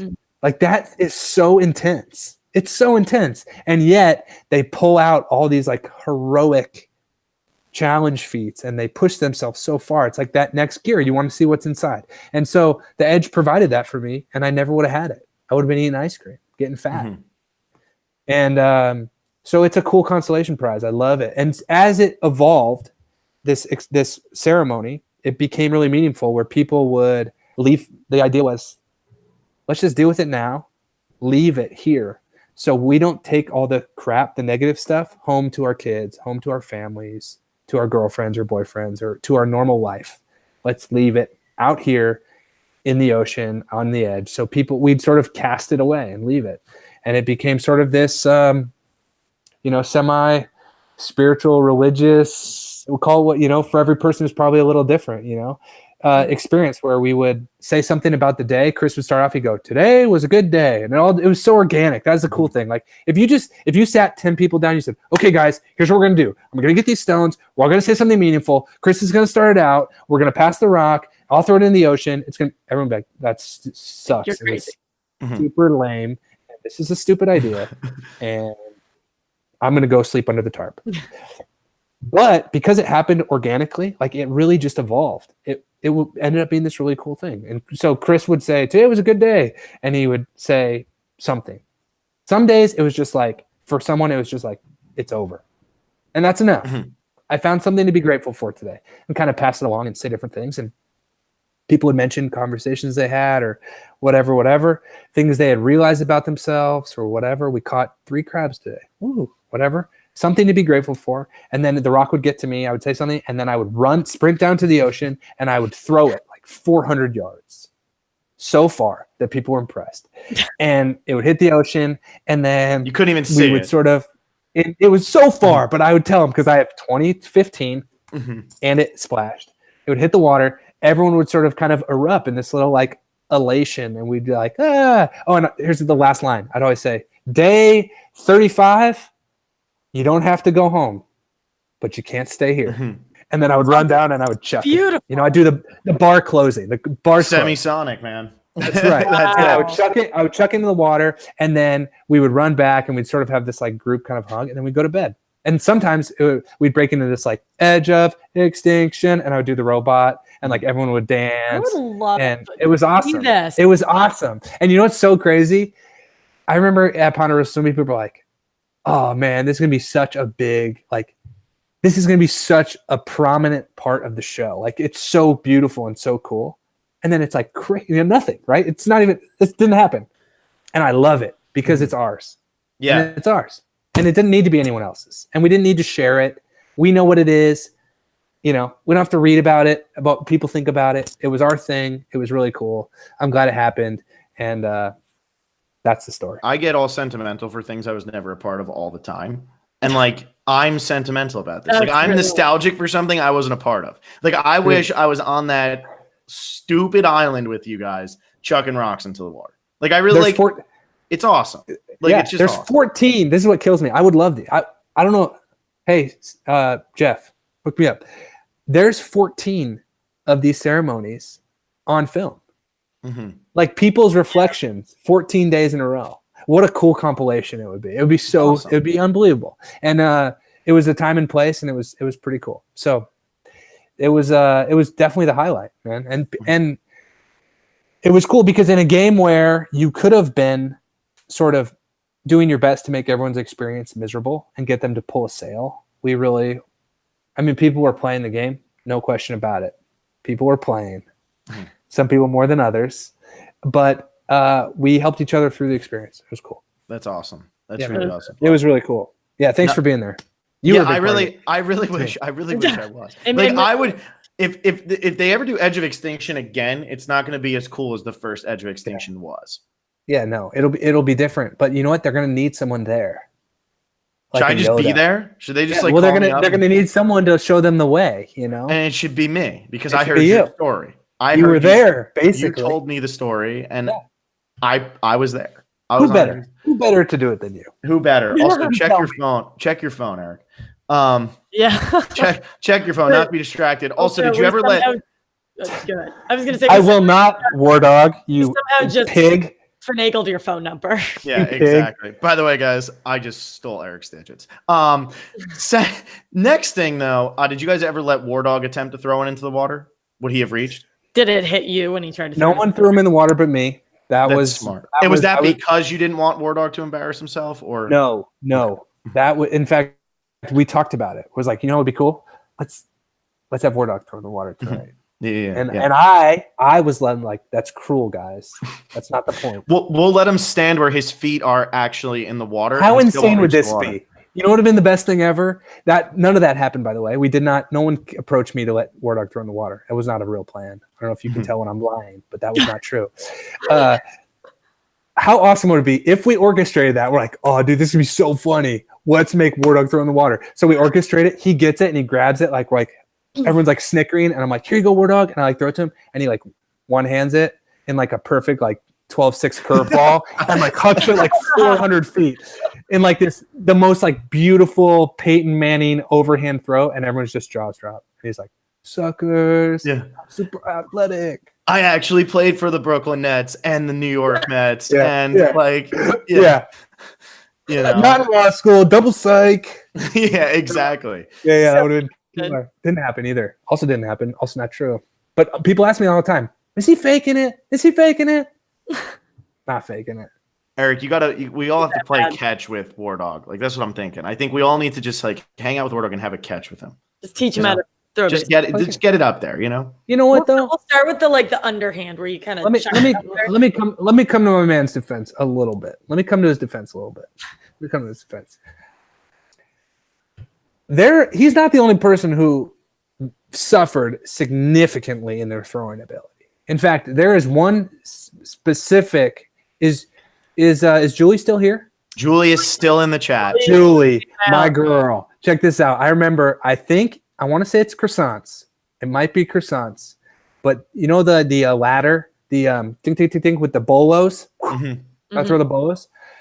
Julie's first throw went behind her. Because I'm watching. Julie, I'm sorry. No. I love you. Check this out. Her first throw goes behind her. I'm pretty sure that's true. I think the only throw that had the distance to the ladder was the one that hooked. The only one that made it there. Mm-hmm. I remember watching go, this is in the bag. We've got this. And, oh no, my ally is struggling right now. Mm-hmm. Like, I'm rooting for her. I want her to win, but I'm also thinking, oh, we're going to win this. There's no way. She can't get it there. Which, it's awkward. Who throws bolos? Like, I mean, I'm in a bolo league, but most people don't do that. But, so, you know, War Dog's not alone. There's a lot of goofy people out there. It's not a show of 20 athletes. So Julie goes, so Julie goes, first of all, I'm so short that when I would try to wind it, the bolo would hit the wood floor that I was standing on. Boom. It's too long. It's too long. I have that problem too. I feel like it's too wild disadvantage. I think they should adjust the bolos. I agree. Egregious. That's not fair. They measure everything else, Julie. Why not the bolos? Your arms are too short. That's what it is. That's See, variable, completely out of control. They shorten the bolo length. Julie wins. $1 million. There it is. That was the only thing. That would have been it. Yeah. Still pulls out 2 immunities, but not non-throwing immunities. So that's got to be it. She's one of the toughest ladies I have ever met in my whole life. I adore her and her family. The first night in the rainstorm, which was hellacious and horrible, and one of the longest nights of my entire life. Definitely one of the longest. Definitely the longest night of my whole life. I mean, it was horrendous. I can't believe they didn't show it. They showed like a 2-second thing of like Lesu looking at their fingers. Like, oh, my fingers are wrinkly. Like, that's the worst part of the experience. That was like the best part because you could see your fingers because it wasn't raining so hard that you were getting like pelted in your eyeballs. Like, it was over at that point. I laid next to Julie in that shelter, like face down, like prone position, and she might have gotten me through that night. I don't know if I could have done it without her. She's so tough. And I would be like sobbing, tears. You couldn't tell the rain from my tears. And I would look over and she'd be like, sack up, Hafemann. None of that happened either. But she's super tough and I love her. And she was a soldier that night. I was really impressed with her toughness. I killed for I'm a fan of Julie saying sack up. Sack up. She says that a lot. That's like her tag phrase. Hashtag sack up at Julie Rosenberg. That's the hashtag. I will say that's the thing with this season. You had like the two moms who were like Reem and Julie, but they're like the cool moms. Like they're like the moms who are going to say what like they're just going to say whatever they want to you. Like they still have that motherly instinct, but also like they're their own thing. They're their own thing. I love it. Yep. You know, like if another adult. If you're out with your mom, like when you're a kid, and some adult is kind of mean to you, right? My mom's so sweet, not a peep, right? We get back in the car though. She checks. She's doing damage control with me. Like, honey, people are mean sometimes, Oh. That's my mom. She's the sweetest. I love you, Mom. If you ever figured this out, Julie or Reem is in that same situation. She lights that lady up on the spot. This cannot wait. And the kids are probably like, Mom, it's fine. Like, let's just go. It's okay. I'm not upset. You're like, no, she's not getting away with that. And then just like tears her up in the grocery store, beats her to death with a bunch of bananas. Hey, can we get my kids on here? And then I'm going to bounce. Let's do it. You're at 2 hours. You made it to 2 hours, Eric. Oh my gosh. Levi loves YouTube videos. He watches trains. Okay. And he always does this quote thing where he says like, and press subscribe or whatever. He always he repeats this line at the end of this. Let's see if we can get him to do it for your podcast. Awesome. Let's do that. Let's do it. Okay. I'm going to leave. You can say all the really mean things you guys want when I'm gone. Sounds good. Promote us, Alexa. Okay. Yeah. So he's going to, what's his name? I forget what his name is. Levi. So he's actually going to close this out. But in the meantime, we're bringing this up. So tomorrow we are going to be talking to Aurora McCreary at 4 p.m. Pacific, 7 p.m. Eastern. We are super, super excited to talk to her. As you guys know, we finished up with the Lesso 3 this week, and we are comma strong throughout next week because Tuesday at 6 p.m. Pacific and 9 p.m. Eastern, we are talking to Julie Rosenberg, who is hanging out in the chat right now, answering all your questions, but hopefully not all of them because we want to talk to her too. Super, super excited. We have a really great couple days coming out. And now I'm going to start. Guys, look. Say hi to my friends. Hi. Remember that thing? This is a YouTube channel. So remember that thing you have to say to get people to subscribe? What? Like click the subscribe button. D, get in here, buddy. Say hi. Hi. What's up? Everyone. How's it going? Hi, kids. Hi, guys. Hi. Can you tell our fans to subscribe? Say Survivor Specialist. Survival Specialist. Oh my God. Subscribe below. Click subscribe below. Subscribe below, people. You heard it here first. Thank you. Okay, guys. Say goodbye, everybody. Bye. Hey, thank you guys so much. Thank you, Eric. Thank you, Eric. Oh, what's up? Look at this guy. These are not all my children. Hi. Declan, come say hi. Oh my God. Hey, thank you guys so much. I appreciate it. It was so fun. Thank you, Eric. See you. Goodbye, world. Bye, everyone. Thank We'll see you. tomorrow. You know where those Come at me, Reddit. Come at me.